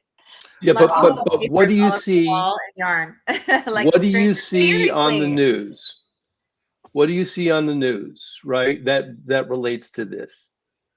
Like That they maybe make it. maybe some protests. No. I'm getting toward the larger picture here. Okay. They make it that this is why hasn't Congress funded the Department of Homeland Security? And Republicans say, well, the Democrats are fighting it because they hate America and they don't want to protect us. They are making your life more dangerous. No, they're not. Democrats are perfectly happy to fund every part of DHS except for ICE and Customs and Border Patrol. Why? Because of this. Folks, your senators and your Congress on the Democratic side have put up an excellent fight, and they continue to hold out on this, and you got to back them 100%. Dismantle ICE, not one penny more. And just so you know, not one Republican elected has gone to do any kind of oversight whatsoever. Only Democrats, and many Democrats have. Many Democrats have. It's not just a few, tons. And sometimes they're not putting them out in social media. Sometimes their socials are small, but go look yours up. They probably have been there if there are detention centers in your jurisdiction, or even if there aren't. So coming really off quick, of this, go ahead, Michelle. Can I just a quick shout out to Andy Kim, because he's the gentleman that we saw in an iconic photo cleaning up the floor. Yes. At After the January White or 6th. at Yes. the yes, he was in there cleaning. Heroes work. Heroes work. Yeah, absolutely. He is just an incredible human being, and so The shout out to people who him. are in the people like him that are involved, that are doing the real work, that are on the front lines, that are putting their bodies in between the protesters and these people, incidentally, are some of the most progressive people. And I would like to remind everybody of that these are the people who are actively working to get us things like healthcare, that are actively working to make sure that people have voting rights, that are standing up to this. They're the ones that are fighting the hardest. And I think that needs to be said over and over, because when you go to these primaries and you're really tempted to go for that person that's been there for 50 years, but hasn't set foot like and wouldn't dare put themselves in this position, like you need to be brave too, and you need to start like picking the people that you know are willing to do it. Like, is this person going to stand in front of tear gas for you? Then no, like they're not suited for this time. That's where we're at in terms of picking our representatives. And I'm so sorry if you live in certain states where like that's not. I'm like, I know people in California are going to be okay, but like maybe not. I want to do a shout out, speaking of California, to Robert Garcia, whose district has completely been redrawn and now contains parts of Huntington Beach, like some bright red areas. So if you happen to have extra time and you want to go knock on doors, you live in Southern California or anywhere in the world, you can make phone calls. We're actually going to talk about California in a minute, but I do want to highlight a CATO study. I want to make sure as many people are aware of this as possible. It's literally the opposite of what Republicans have been shouting for years. And a lot of people believe that immigrants are an incredible drain on our economy and our deficit, and it is not true. So listen to this. White House to point Deputy out Chief of Staff incredibly liberal CATO Institute, which is absolutely not. They are. CATO Institute is extremely conservative. And Chris, I saw when you posted this on social media, I thought it was a great find. So thank you. Watch this. In March, White House Deputy Chief of Staff Stephen Miller claimed in the Oval Office, quote, the extraction of wealth from American taxpayers to people who don't belong here is the primary cause of the national debt. But research from the Cato Institute, a libertarian think tank, disputes that. It found that the fiscal surplus from all immigrants from 1994 to 2023 was $14.5 trillion, compared with a deficit of $48 trillion without immigrants. That means that immigrants cut deficits by nearly a third in real terms over the last 3 decades. Even low-skilled immigrants, those without bachelor's degrees, reduced the debt by $2.8 trillion, and illegal immigrants likely reduced the deficit by at least $1.7 trillion. Not only that, every year since 1994, when data collection began, immigrants have paid more in taxes than they received in benefits from the federal, state, and local governments. Immigrants also pay more in taxes than the average person. The Cato Institute explains that's because they work at much higher rates. They end up with a higher per capita incomes and pay more in taxes than their share of the population predicts. I mean, I think speaking of undocumented immigrants specifically, a lot of us know that they pay into the system and they don't get it returned. Like they're paying into Social Security, they're paying into they're paying taxes. They're not Medicare. getting, retirement benefits and health benefits. I mean, the only exception to that is I think pregnant undocumented immigrants do get health services because they are pregnant, and we don't want people just bleeding out and having, not having any care. So, this is not. Yeah, and I think emergency services too, like they can be covered for that. But my knowledge of those communities is that even when they have access, they don't use it because they live in especially fear. now they're in the they're in the shadows, and this is really sad in so many things. They're living in the shadows. I would like to say something that I would like everybody else to be repeating in the conversations that they have with their loved ones and friends and anybody that they can meet. And that is this. I want you to look at the Republicans and what they're doing right now and the people around you and the rhetoric that they're saying, the January 6ers and all of those people. And then I want you to talk about any of the immigrants that you know and have come to this country. And if you tell me that you don't feel safer with those immigrants than you do that those January 6ers, you're a liar. You're a liar and you're lying. And that needs to be said over and over and over, because part of the problem is that there's this they're trying to smear the reputation. As we discussed earlier in the live, the Republicans are really good at manipulating the truth and taking history and trying to make things what it's not. And one of those things is trying to characterize immigrants as lazy, as villains and criminals. And they've done this with Black people, and they've done this with Indigenous people. They've done this with every marginalized group, and they will do it with you, because they'll do it with anybody that's not a white rich man that owns some sort of a corporation. So eventually they're going to do it to you. But I'm just saying, we need to push back on this by ourselves saying, hey, honestly, let's deport the January 6th. I'd much rather have these people, right? And it drives them nuts. When I tell you the threads that I've had where I have gotten the most hate and the most comments and the most views are when I suggested to deport those MAGA Republicans, because that's their biggest fear, because that's what they want to do to everybody else. And so see, now you're pushing it back on them, and you're like, no, we're gonna take this country, and then you're gonna be executed. They think they're entitled to this country. I guess Argentina, even though they're one generation here, they're from Europe, but my ancestors have been here a lot longer. So whatever.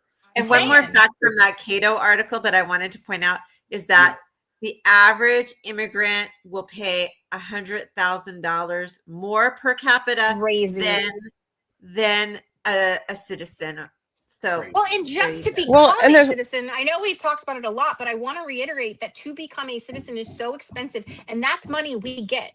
That's money that the taxpayer, when they're paying to get things, all of these services and all of these, it's coming to our economy, whether it's directly through the government or through the attorneys they pay, or however, all of that money is coming to us, the taxpayers, in some way, shape, or form. So when it takes them that long and that much money, again, we're all benefiting. We've made this system incredibly impossible for people to become immigrants, and also costly, and we're the ones benefiting in every single way. There's no way where you are losing. In every column, you're winning. So there's really, and the also, hate is so unnecessary. Also, to the point of the Cato report is that it will impact the next generation as well. So it's not just happening right now to these specific people. We're talking also about their children, and those, I mean, I posted that a couple days ago, and MAGA, of course, lost their minds in my replies. So I bet. Facts are hard for you. Move on. I don't know what to say. They don't believe in facts. All right, California, we are going through it, but it looks to me. So weeks ago, I was pretty much apoplectic about our our situation. We had 2 Republicans topping the polls. One update is Chad Bianco, the white nationalist, has really tanked. He's really not, people have seen the light. We've educated them on who this man is, but we still have Steve Hilton. Steve Hilton. So basically, pretty consistently, it's been either Hilton or Becerra at the number 1 spot, but more recently it's been Becerra and then Hilton number 2 and Steyer number 3. So everybody who's watching, and we're not the only state, but we are having our primary on June 2nd, which is this Tuesday. And a lot of people have the same strategy, I'm hearing, as me, where I early on was like, I'm not going to mail my ballot. I'm going to wait till the last minute, because when that whole shit went down with Swalwell, I'm like, this is too volatile. Like, I'm not going to waste my vote. I'm going to make sure that it's going to go like for someone who has the best chance. That went out the window a couple of weeks. It's been about almost 2 weeks. I voted, definitely. But I want to get into something that I think we've all, those of us who are paying attention to California, certainly those of us who are in it, have seen what money can do. And so just to have a visual here, Tom Steyer is spending almost $200 million. Now, granted, he's not getting this, funding from big corporations. He doesn't need to. He's his own special interest group. Right. Okay. He's pouring money. It's even worse. It's even worse. He's pouring money that he made from fossil fuels and private prisons into his campaign. My mailbox is full of Steyer flyers and very little. See all that? Yeah. See all that blue on that top line? That's big oil right there. That's coal him. Right there. And then the next one is Matt Mahan. AI, that's crypto that he's invested in. Yeah. So this is, people are like, oh, he's, he can't be bought, but he can buy a fucking election, or he's trying. I mean, I personally think, how is it going to be? You spend $200 million and still lose. Oh, well, but I think this is a concern. And I personally am very disillusioned by the endorsements he's been getting, that, okay, he's been a friend to environmentalists, but where did he get this money? Why should he be governor? Like he can still spend that money and help the environment. I personally would like to see, and correct me if I'm wrong, he made money from private prisons. He apologized, but the correct thing to do is build, work on second chance facilities, right? Rehabilitate people that have suffered in private prisons and help them, get second chances. Like, there are things he can do as a billionaire besides try and buy this fucking election. Excuse my French, but I'm really over this shit. And it's just the private prison thing, is one of the most, if you're gonna pick something to invest, that's one of the absolute worst. That's one of the most villainous. And that was never okay. He's saying, "Oh, I didn't realize. By the way, I realized later that was never okay." No, by the way, never okay. That one of those private prisons is Core Civic, which is torturing immigrants right now. Okay, that's right. So if you're the infrastructure, he invested in the infrastructure that has led to us to where we are today. Right. He is 100% responsible for what is happening right now. He's getting a pass by too many fucking people. It's just by celebrities, and let me tell you, people that actually had goodwill with Democrats, like Mark Ruffalo. They are riding for this guy. And it's just like, you cannot just say because he's an environmentalist. That's not enough. No, and he's not like he's got that label. And that's the point. No, and he donates. I think, he donates just enough. He donates just enough to these causes, right? So that people can say, "Oh, look, he's doing good things with the environment." But the reality is he's created all of these problems, and now it's greenwashing. And now he's investing in the same companies that are going to save the problem he created. Come on, folks. He and his entire family. His son is the CEO of Green. I can't even remember the name of the company. It's so deep. some It's like a other family his affair. daughter, I the mean, daughter Where is have involved in some. his It's so kids deep. are running businesses that will stand to benefit They're from CEOs. policy Yeah. that a governor sets and regulations that a governor sets. And we've seen how this works. We've seen, like, we have that in the White House right now. That's what I posted today. I posted a whole thing on this because I was like, the fact that people can't see this. First of all, there's no such thing as a benevolent billionaire. That's like a benevolent slave owner. You cannot say an enslaver is kind. That's so fucking ridiculous. And that's what you all sound like. You sound like, oh, but he's different. He's a different billionaire. No, babe, he's not. Like, it's just, he's a billionaire because They lost the plot.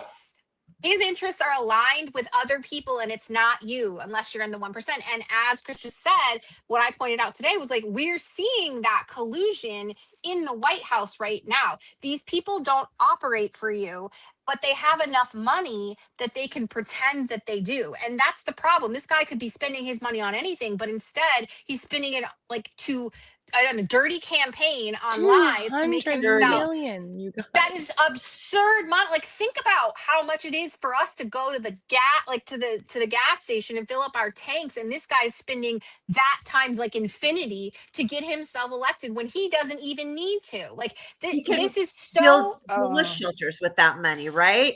I mean, it's an absurd amount of money. I was all he has to do is snap his fingers, and he gets people to do whatever he wants around him because he's got money. And it's he like takes John Fetterman with money. Like, why are you doing this? Like, it's like somebody bad, but with more money. Like, that's even worse. Like, why would you do honestly, if you think he's stopping here, the White House, in the State House in He's California? never going to stop here. He wants keep to be going. president. Remember, he ran for president.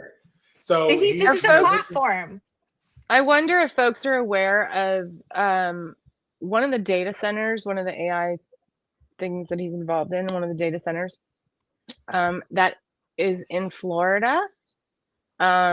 Apparently, of course, I mean, I hate to say, I've been watching his race very closely, and I think he tilts racist. I just do. And so a lot of people can disagree with me, but I've seen comments towards the Mexican community, the Latina community. I've seen him make snark little comments, and the excuse is, it was my team, right? Or it was, well, if it's your team, you need to reevaluate. For $200 million, that's the best you could do. I'm sorry. He's paying specifically Latino influencers to try and get them to stump for him, and he's got like a bot farm. That's like, it's crazy work. And I'm going on. A lot of those posts were going from foreign countries. And it's crazy how first of all, they're not letting on that they're being paid, which is a law in California. Okay. And you might have seen the controversy with Maggie Reed, who he tried to press suit against, who he paid. He actually paid her. She came with then he receipts. accused her of being paid by Javier Becerra, which he was not. And the fact of the matter is that he could use his money for anything, for so many good things, but instead he's using it to seize power. Exactly. And he has not worked since 2012. Okay. He has not worked since 2012, but he has invested his money in all kinds of things that are not necessarily good for the environment. He has got $35 million still in Farallon Capital Management, the company he started, who has put hundreds of millions of dollars into the coal industry, including destroying habitat for koalas. Okay. So if you're like one of those huge environmentalists, like I have always fashioned myself to be a huge environmentalist. I have solar, I have EVs. I've always been like a vegetarian since 1992. I care about the environment, but I hate people who try to greenwash themselves and then try to come out as benevolent when they've got billions of dollars that they could be pouring into all kinds of things, but they still have $1 billion. So they're not that benevolent. He's still got like $3 or $4 billion. If he was really benevolent, he wouldn't be a billionaire. We just spent the whole time talking about the performative politics of the Republicans and the grifting of them and all the things. And most of the people in the Democrats recognize that and don't like it. So why are you letting somebody do that in your own party? Like, what's wrong with you? Like, it's the same thing. Like, this man is doing the same thing. And that's what I said. I was like, if you want to dress a shark up as a goldfish, okay, I'm not getting in the tank with him. And that's what this is. It's like, it's so absurd, because it's like, this man is a threat very clearly, and that he has aspirations that are not in the interests of us, the people. Yeah. You can't be the people's champion and also be a billionaire. That's just not how this fucking works. And we've seen it every time. And I'm just, if one more person says Mackenzie Scott, like, I really am going to have to slap you, because, like, you, first of all, you know, she didn't get that money ethically. Second of all, she's been giving away half of her net worth, like, every damn year. So she won't be a billionaire forever. Like, I guess not, unless the system is set up for billionaires and only billionaires. All that interest, you know. But Right. I put this up She's here because trying. I think people think Steyer is completely divested of these investments, and he's not. He's still earning money from these, you know, from fossil fuel investments, all that shit. So I just think it's important for people to know that, because it's not getting enough. Go ahead. See how it says he remains a passive investor and they're screening out fossil fuel related holdings? Yeah. First of all, there's no way to verify that. And second of all, this is something they're still saying invested as a defense. in this- It's not, He's still It's invested not in the proof- you can't prove company it. that he's still invested in that company that is investing why would you invest in a company that's spending hundreds of millions of dollars to prop up the coal, gas, and oil industries if you're such an environmentalist? Not to mention the fact that every penny he has, all his entire fortune, is based on money that he made starting that company and getting rich off of that company that did have tons of investment in those Fruit fields. of the poisonous tree. That's exactly right. Sorry, what I'm- Chris, for interrupting. I just want to make that point so people got it. Here's a go ahead, Michelle. I just think people really, like, I'm seeing folks compare him, you know, to Pritzker, and I'm like, okay, I hear what you guys are saying. Like, there's there are billionaires who might do good things, okay? But when you look really deep and you look a little bit closer, we have a gentleman who is running on this whole climate activist, environmental, we're saving the environment, but he's not doing that. Right. He is heavily He's now. not Let's not living even the talk life. about the Like, past. Let's talk about what he's doing right now. He's invested in he's got his climate hedge fund, right? Galvanized Solutions. They are invested. He is invested in Emerald AI. And the argument I hear is, yeah, but it's to help, right? It's to help the environment. Bitch, it's still an AI. It still requires a data center. It still does damage to the environment. Damaging to What the are you environment. There's talking no way about? around that. He This is crazy. highly invested in crypto. Crypto is literally the Also next really coal. confident. Okay. And here's the thing: is he so bad investing for in the environment? technology to make AI data centers more environmental? Or, like, you know what I mean? Like, we do. AI is here, and we do have to find a solution to, you know, to make these data centers But don't function. tell me that you're an environmentalist and you're a climate activist and I'm going to do all these things and protect California from AI data centers. Really? Because He's an I'm sorry. opportunist. I saw your post from July 2025, because he's making this big stink about Becerra getting PG&E payments, right? Guess what? In 2025, he went to an AI leadership conference. I can't even remember the name of it right now because I'm so fired up. He attended and literally posted about it, and come to find out, he was having these little side-by-side meetings with, guess who? Oh my God. Patty Poppy, the CEO of PG&E. 3 gentlemen who are super invested in AI data centers, building the actual construction companies that are building them. He's all a part of that. he has every red flag of somebody who's going to make so Thank much you. money from Thank you. being in this seat in the government. Like, I'm sorry, I want somebody that I know is going to protect me and not just be out spending California's money, because it's going to end up, when he's gone in 4 or 8 years, his kids get to live on in infamy. I need someone who's going to protect us, because we're dealing with these harms right now. We have 300 data centers in California right now. He wants to add to that, and he's saying, oh, but we're going to do it in a way that's going to, be safe. Data centers will never be safe. Okay? Get that out of your brain. If it's electricity, if it's water, guess who's paying for it? If it's electricity, we are. So he's saying he's got all these great plans, but you know what? They're just that, plans. And I heard it from Trump about all these great plans, right? Sure. And then they come out and go, oh yeah, guess what? Nope, we're gonna have to spend the taxpayer dollar because this thing needs to happen, or I'm deciding to make this thing, this thing's gonna happen. So we end up paying the price. It's coming out of our tax money. I pay enough where I feel like I have a voice right now and I'm gonna use it. This man is dangerous, y'all. I don't know who needs to hear that. Maybe corruption is too strong of a word for this graphic that's up here, but it feels very corrupt to be able to put corrupt. $200 fucking million in a campaign that's you're spending 3 times more than all the other candidates combined. It's the hypocrisy for me. It's 30 crazy times work. more. Chris, and he's still in 3rd place. Chris, you got to meet Becerra and interview him, and I'm really curious as to how that went, because I was like, "Oh my gosh!" I was so excited. That was really cool. So I think, like you guys, when Swalwell dropped, well, even before he dropped out, when all that was going down, we were like, "Fuck me." And Michelle, I know he wasn't your guy, but I was kind of like, "Okay, I'm good with him. He's a fighter." Blah blah.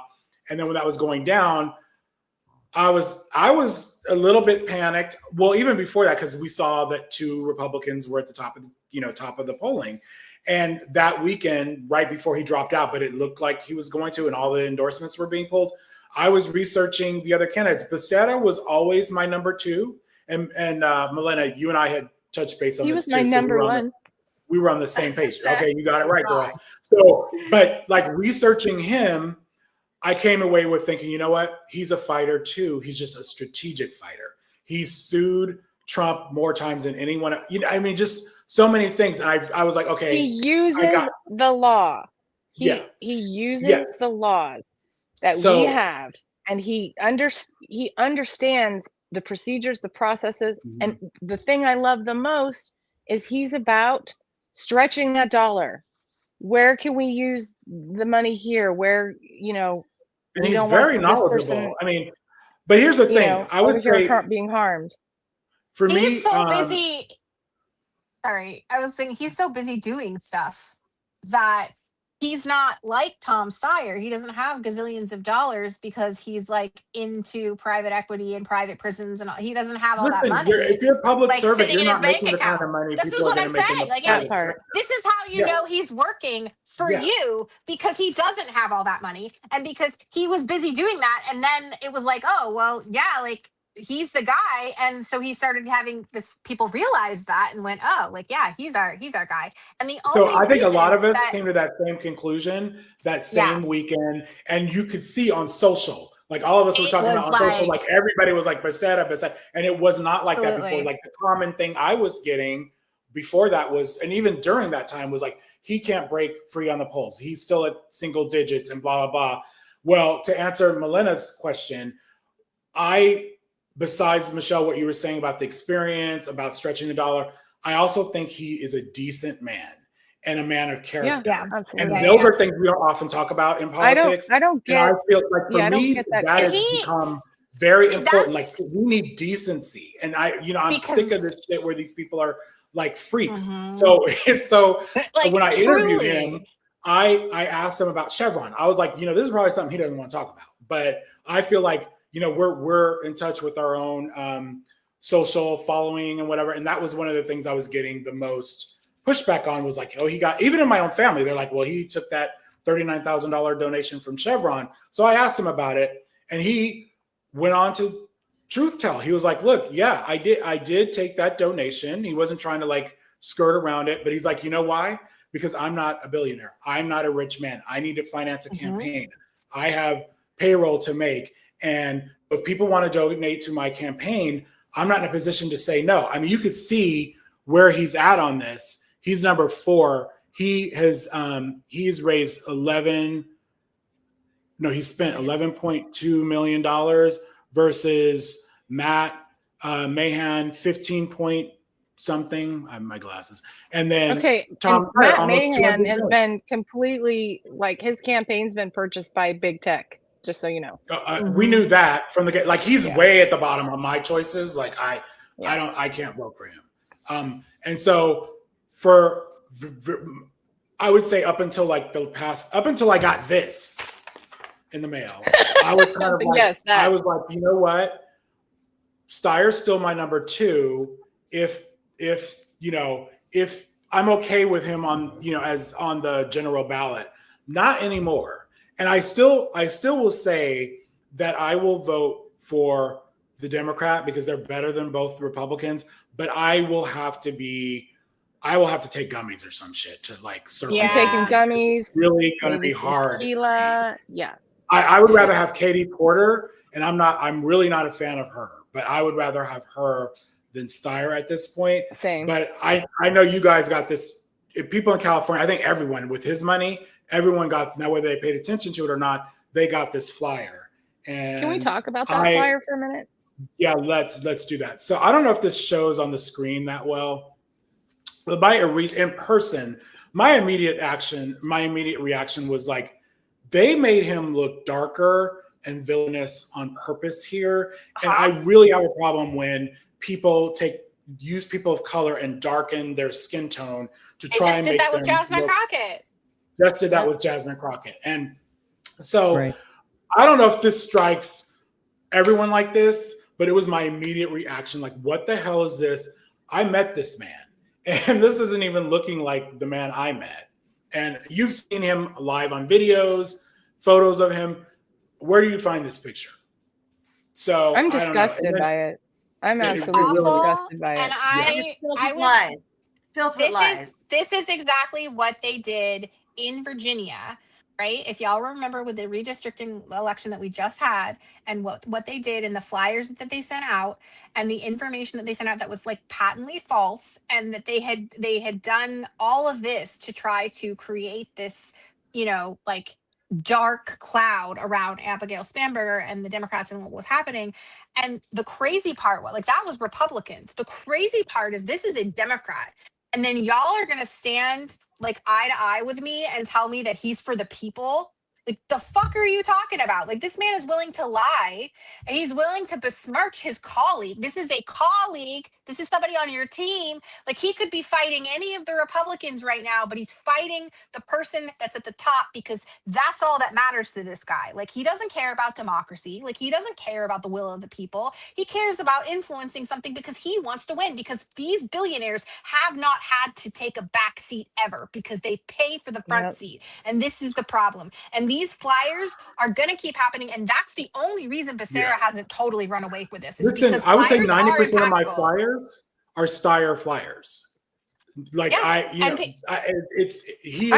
an entire redwood tray on my counter right now because of the flyers. So, until we get rid of Citizens United, him, right?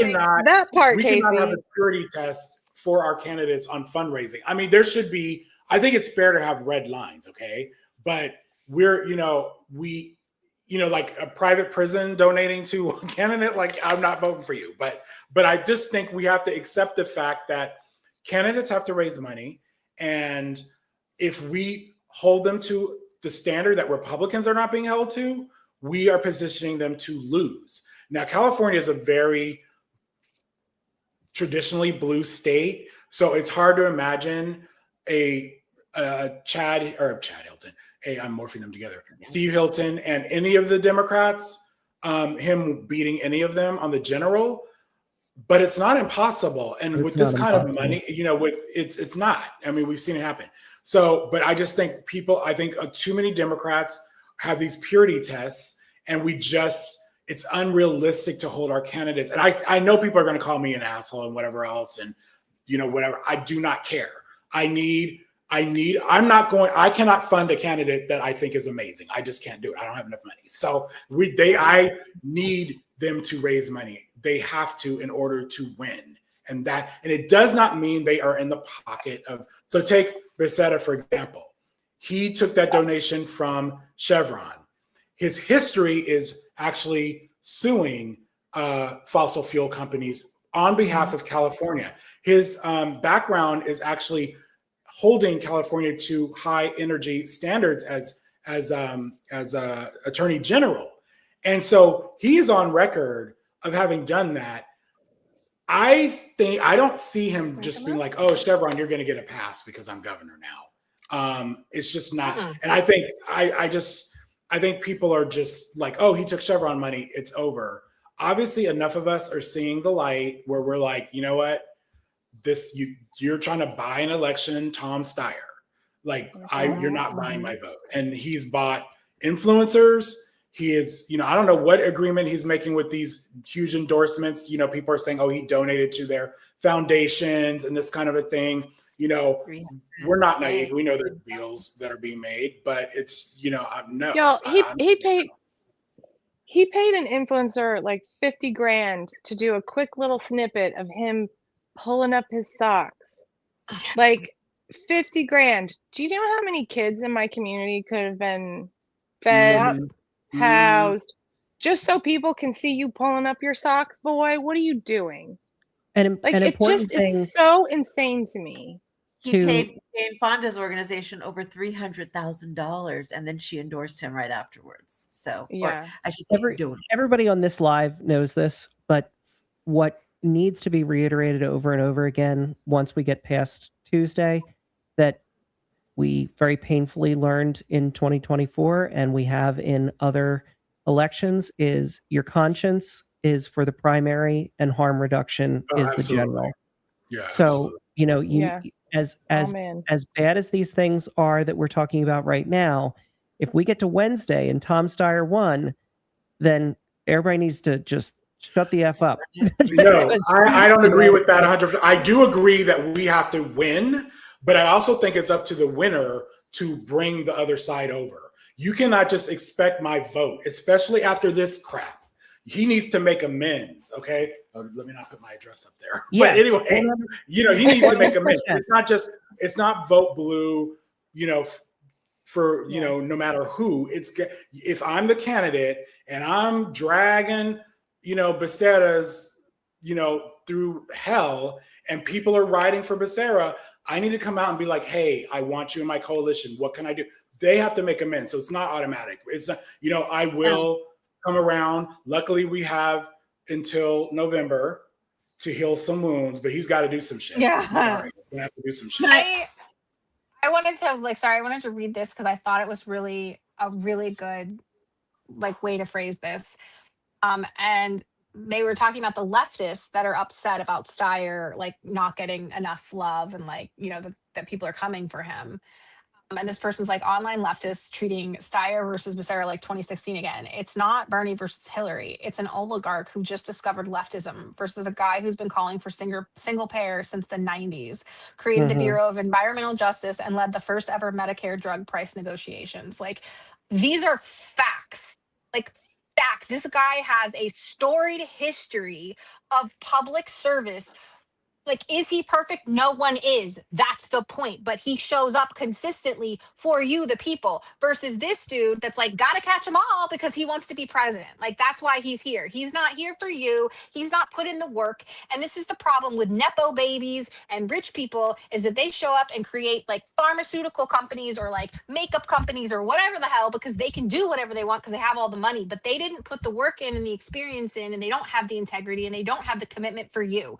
And I don't know how many times you have to see a billionaire grift the fuck out of this country before you're like, you know what? I'm going to maybe go with the guy that actually shows up and isn't a billionaire. That's the thing that's the wildest part to me. 988 number, which is for people who are having mental health crises.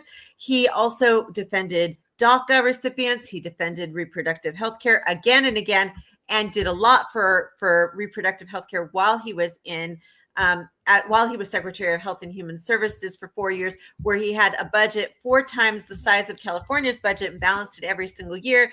And on top of that, his wife is a gynecologist, an OBGYN for at-risk pregnancies. So he really cares about reproductive care, which is Put it in my very veins. Like, that's so very good. important. And so I hope that you guys will consider not just like voting, which is super important, but doing something. And there are so many other campaigns going on in California. We have a race in California 40th, which is my district, and it is also a jungle primary. And in that jungle primary, we have 2 Republicans that are members of Congress right now, and we have 1 Democrat that's so close, like almost tied. But in order for her to get on the ballot, we need people to like volunteer and make phone calls. You should put her name in the comments. I will. It's Esther Kim Barrett. So I hope that you'll consider volunteering or making phone calls or donating or something. I started following her since you told me about her. Yeah, me too. And Yay, I have thank to you. say, she's very impressive. I really like her. We went knocking on doors together last week, and I will say she is fierce.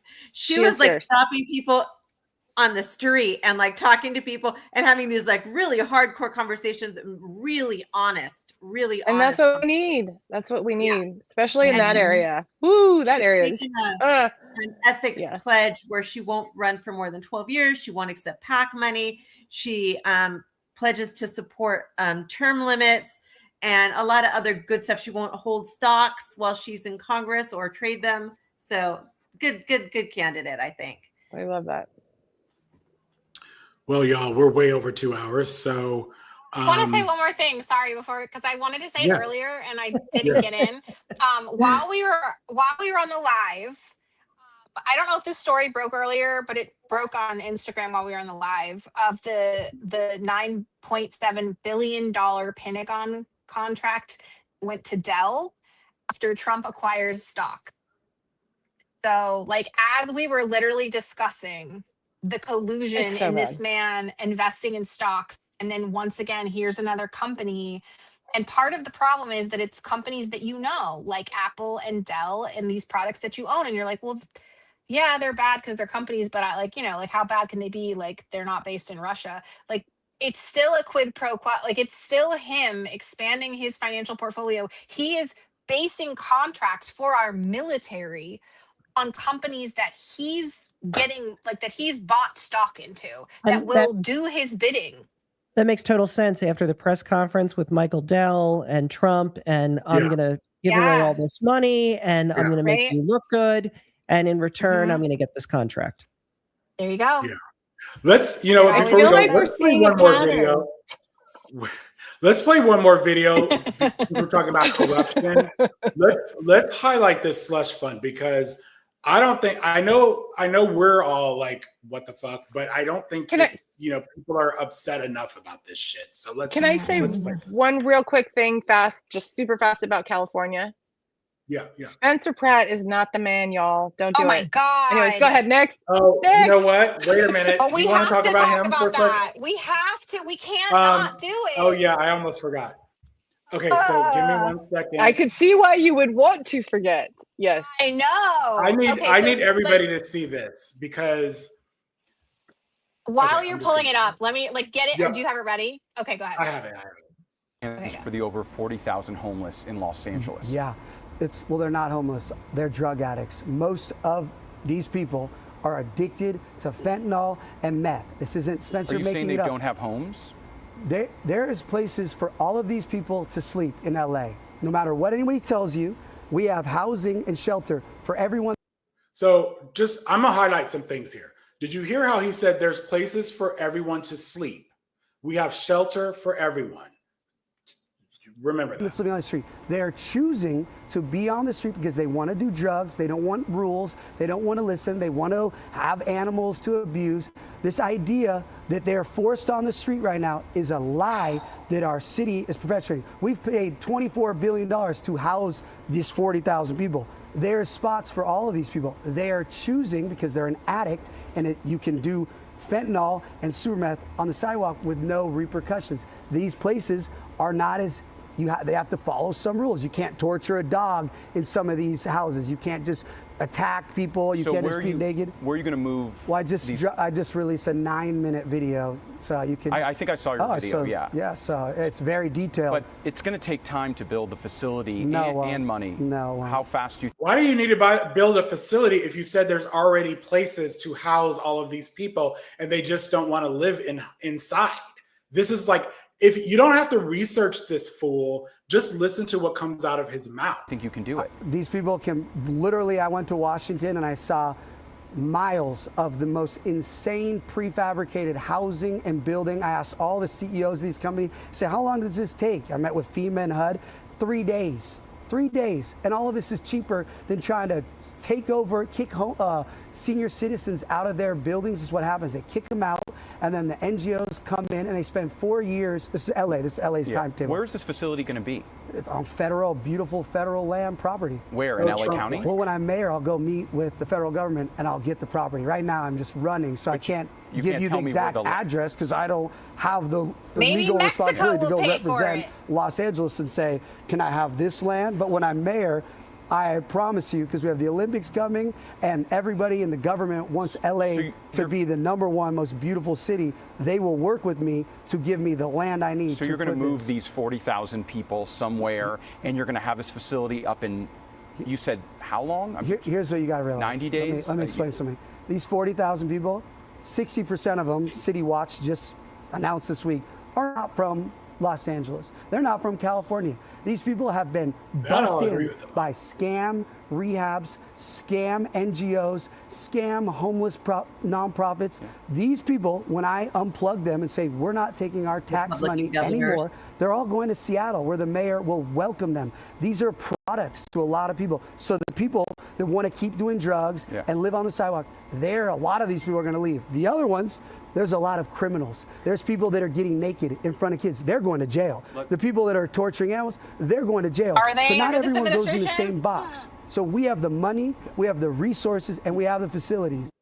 What are your... So, like there's so many things there, but the mayor of Seattle is not going to welcome the homeless people. They have a huge problem of their own with unhoused. So that's not happening. There's just so much bullshit that he's talking. And I think that interviewer did an okay job, but like I would have been like, wait a minute, you're just you're just making shit up. Like you're saying he's talking about FEMA. And you need to build one.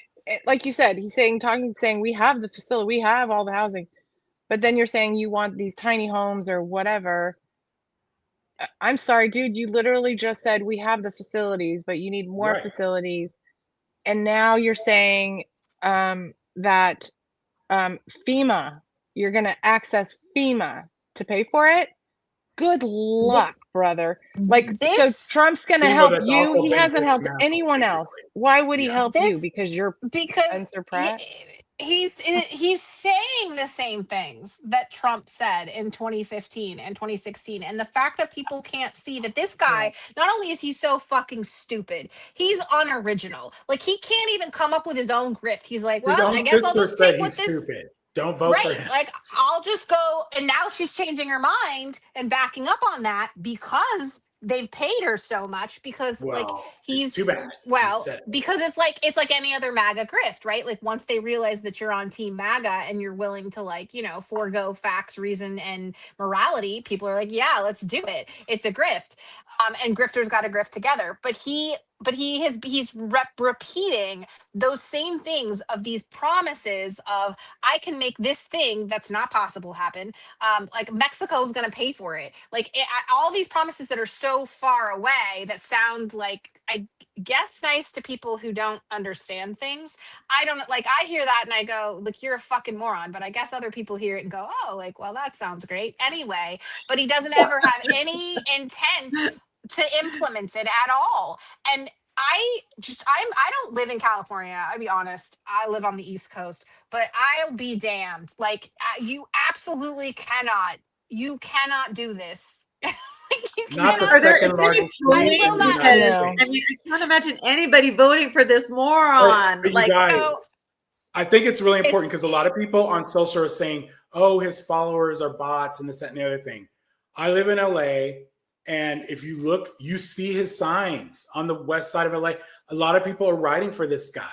I mean, yes, he has a celebrity endorsements and all that shit, but so this is scary. Like, I don't think he's going to win. I really don't. I don't either. But the fact that he has got this close, right? The fact that he's gotten this much of an audience. The fact that he's in the running. Yeah. Because we've already seen this. So I'm like, this is scary for a variety of reasons, because y'all are talking about Trump and how crazy he is and like, look at what he's doing and blah, blah, blah. And when he dies and when, babe, if LA is willing to reelect Trump 10 years later, like, we're going to just keep falling for this grift. Like, we can't even self-correct this bad behavior, because yet here's this guy. He is so transparently awful. I don't even have to watch The Hills. And I remember this guy. He is such a scammer. I didn't watch it. He has he has no qualifications. whatsoever. None. He has no He bought $1 million in no crystals. talents. Literally, that's his talent. And is blew like, a $10 million fortune and to help his wife in her music career. he's peacocking. He's doing that thing where he goes and gets something ridiculous, and that's what everybody's looking at, because he has nothing else underneath him. He has nothing to give, He didn't have fire insurance on his home in the Palisades. That part. That is in a definite fire zone, and this is no one's fault but his own. Okay.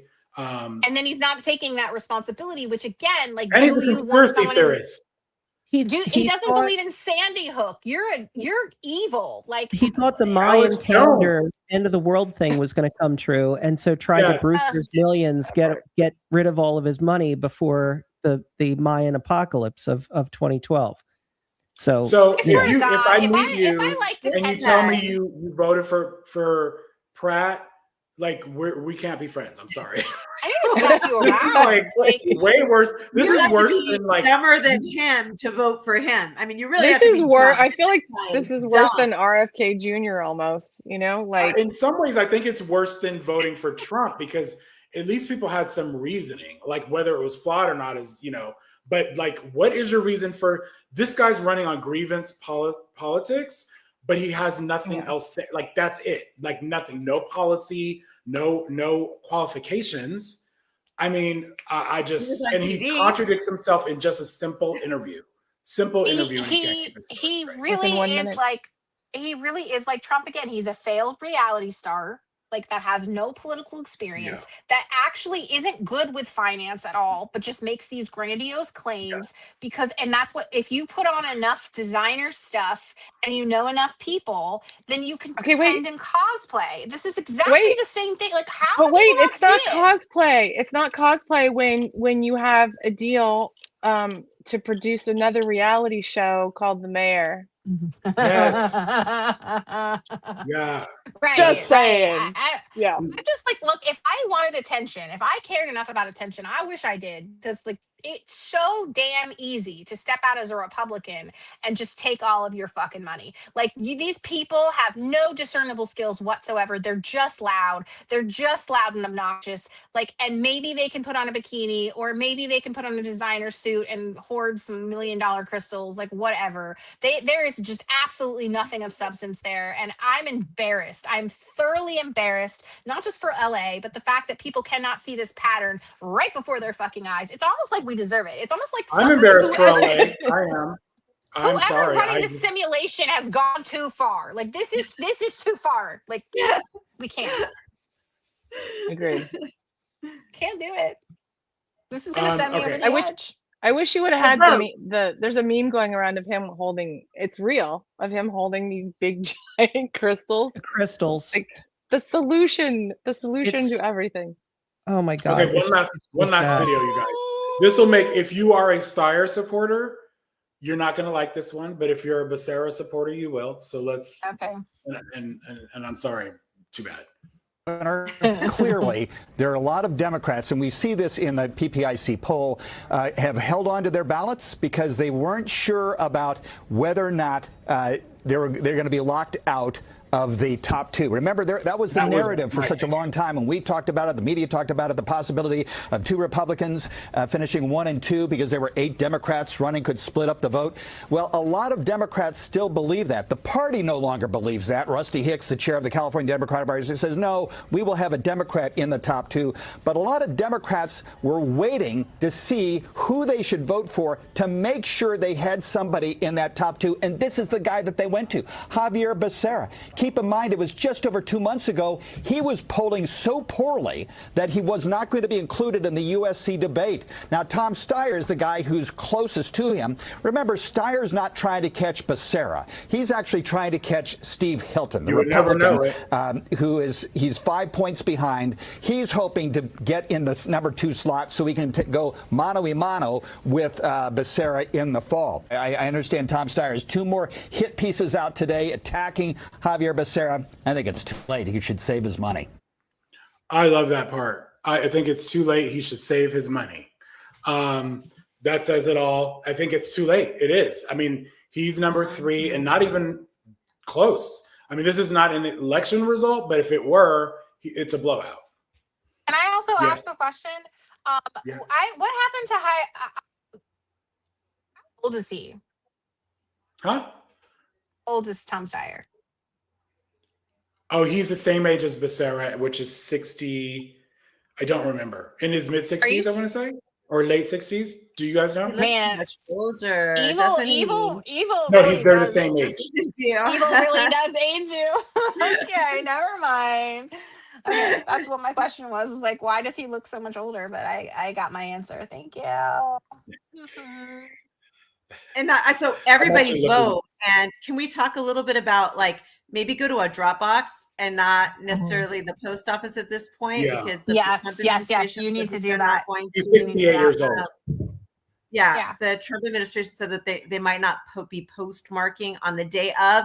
And so the Democratic Party is saying, well, now just to be safe, with your ballot to with my Virginia unless you can't, then stick in you got to vote. So if you can't make it to a Dropbox, stick in the post office, but do ballot tracker, do ballot tracks. Melinda, that's like subscribe to ballot tracking. You're always enrolled. So once you do it, it's not like you have to do it every election. And I know where my ballot is at all times. I know it's on the way to me. I know the post office has picked it up. I did the post office the U.S. Postal Service because I did it like almost 2 weeks ago.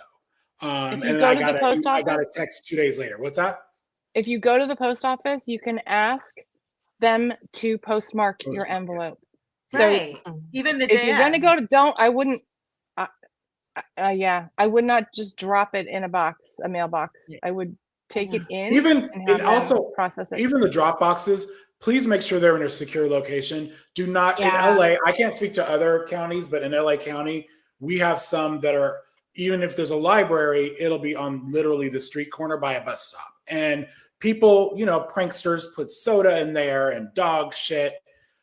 Make sure it's in my wife happened to drop hers. There was a drop box at a senior center and she got worried because she didn't get the text. She didn't get, she subscribes to Ballot Tracker also.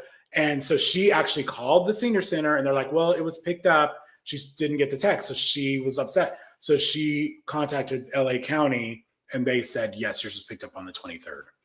Oh, good. Okay. And also you can find the closest ballot boxes, the drop boxes to your house too, by doing a Google search very simply. So if you don't know where one is, you can find one. And on the county website, it will have it as well. Right. And you can register day of. So say, for example, you have a 17-year-old and they're going to be 18 on June 2nd. They can register at the polls. I mean, you can register at 16 in California, but some people haven't. Or maybe you just became a U.S. citizen and you're going to vote for the first time. That would be awesome. So don't forget. To Melinda's point, so this graphic here has some basic information. So our election day is June 2nd. If you miss the May 18th registration deadline, like Melinda said, you can register at any voting center same day. And we have, so you can, is it this way in all of California? I know in LA County, you can go to any voting center location, right? It's not precinct in the based. county. You have to go by your house. So you can go to any So I honestly, if I wouldn't stick my ballot in a drop box on the day of, I would just go to the nearest voting center. There's not really lines here because we have so many voting centers. Don't your voting centers have? Don't they have like ours has a separate box set up for people that are bringing those ballots. So Yes, you don't that have too. to And you don't have to wait. That I line. think is very But different. it's inside. It's inside, Yes. so you know it's getting counted that day. But you don't have to wait in a line. You can just go in and drop it off in that box. Yeah. So like that's a great way to do it. So And if you right have any now, there's problems- voting centers open. Select voting centers are open, but Saturday, all of the voting centers. So you can vote over the weekend, even before June 2nd, at all the voting centers. So, but don't hang on to your ballot. Do not do that. Just vote. Please vote. Please turn it in. And here's one other thing. Some people, they get worried, like, I lost my ballot. What do I do? Well, you can vote on a provisional ballot. So if you lose your ballot, you can still vote. Don't worry. You just have to sign that. Don't count the other one, count this one. And if anything does happen to if you don't get that text message from Ballot Tracks, the ballot tracker, then you can also vote provisionally. Say, I don't think they got my ballot, and just tell them this is a provisional ballot so that you can still vote. And if you have any problem, you can go to 1-800-345-VOTE on the day of, or if you see any hanky-panky, any stuff that's going on that doesn't seem legit, or people are trying to deny you your right to vote, it's 1-800-345-VOTE. So this way you make sure And to that dispel a little bit of misinformation, people think it's like anybody can vote in California, or you can vote twice because you have your mail-in ballot and you can go in person. When you go vote in person, they cancel out. You don't have to bring. It used to be you had to surrender your mail-in ballot. Like I've been a mail-in ballot for even before we did that statewide, but I would have to surrender my ballot and then I'd be able to vote in person. Now you don't have to surrender; they cancel it in the system, so you cannot vote twice here in California. I mean, you can't vote twice anywhere legally, but I'm just saying it's not like, you can just do it so easy. So I would like to call attention to the fact that all of these primary elections are preparing us for midterms. And so it's really, really important that you pay attention, see what's happening. If there's anything that looks not right, if there's anything that looks funky. Also, if maybe you kind of check out and see what it would be like to be a poll worker, what the things that you could do to help, because we're gonna all have to do that on the midterm day, right? Maybe not in your precinct, maybe in an area that needs your help.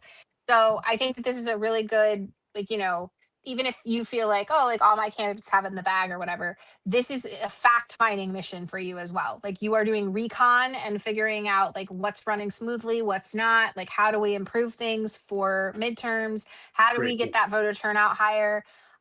This is like a long journey, y'all. It's going to be a long few months until we get to November. This is an important part of it. What is her name? Teresa pointed out, she misses living in California because it was so much easier to vote here. That is not lost on me. I don't think anyone on this call. I recognize my, I don't know if I want to say it's a privilege, but I recognize my good fortune to be able to, I said this on a previous live, I've never in my life had to worry about whether my vote would count or I was going to have a hard time voting. I do not know what that feels like. And that is, I wish every state was like I that. do. Okay, well.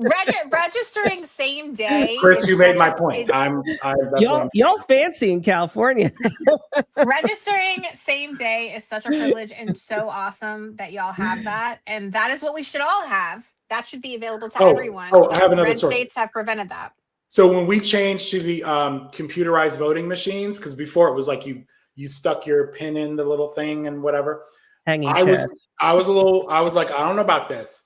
And so when they did that, I did go to the primary, and this was actually during lockdown in COVID. Got my mask on, went and voted in person, and I was very pleased because I went to the machine, voted it. You vote in the machine on the computer. It prints out a physical copy of your ballot, so it's not like you're just voting and it disappears into the ethers. They're printing out a physical copy of your ballot. You take it into the box. You put it in the box. The box is right there. And that's it. And I think you get a receipt. I think you get a little paper receipt. So it's secure. And U.S. mail is secure. We're just not trusting the delivery, the dates right now. but it is very secure. And it is, if you tamper with the mail, that's a federal crime. So good luck with that. Well, All right. yeah. I mean, like I ordered Amazon and it was supposed to be here, like, you know, they say, oh, next day. It takes me 3 days to get my Amazon stuff here. But you can track it. You can track your Amazon package. But I can track it. You can. You're You right. can track it too. All right, guys. Well, this has been a great live. Thanks for everyone for tuning in. And it was great chatting with y'all. All right. Have a nice Get those ballots in, people. June 2nd. And there's a lot of state. I should have done a list of Adopt all a representative. And next Thursday we'll talk about the results. So that'll be interesting. Yeah. Woo. Good night, everyone.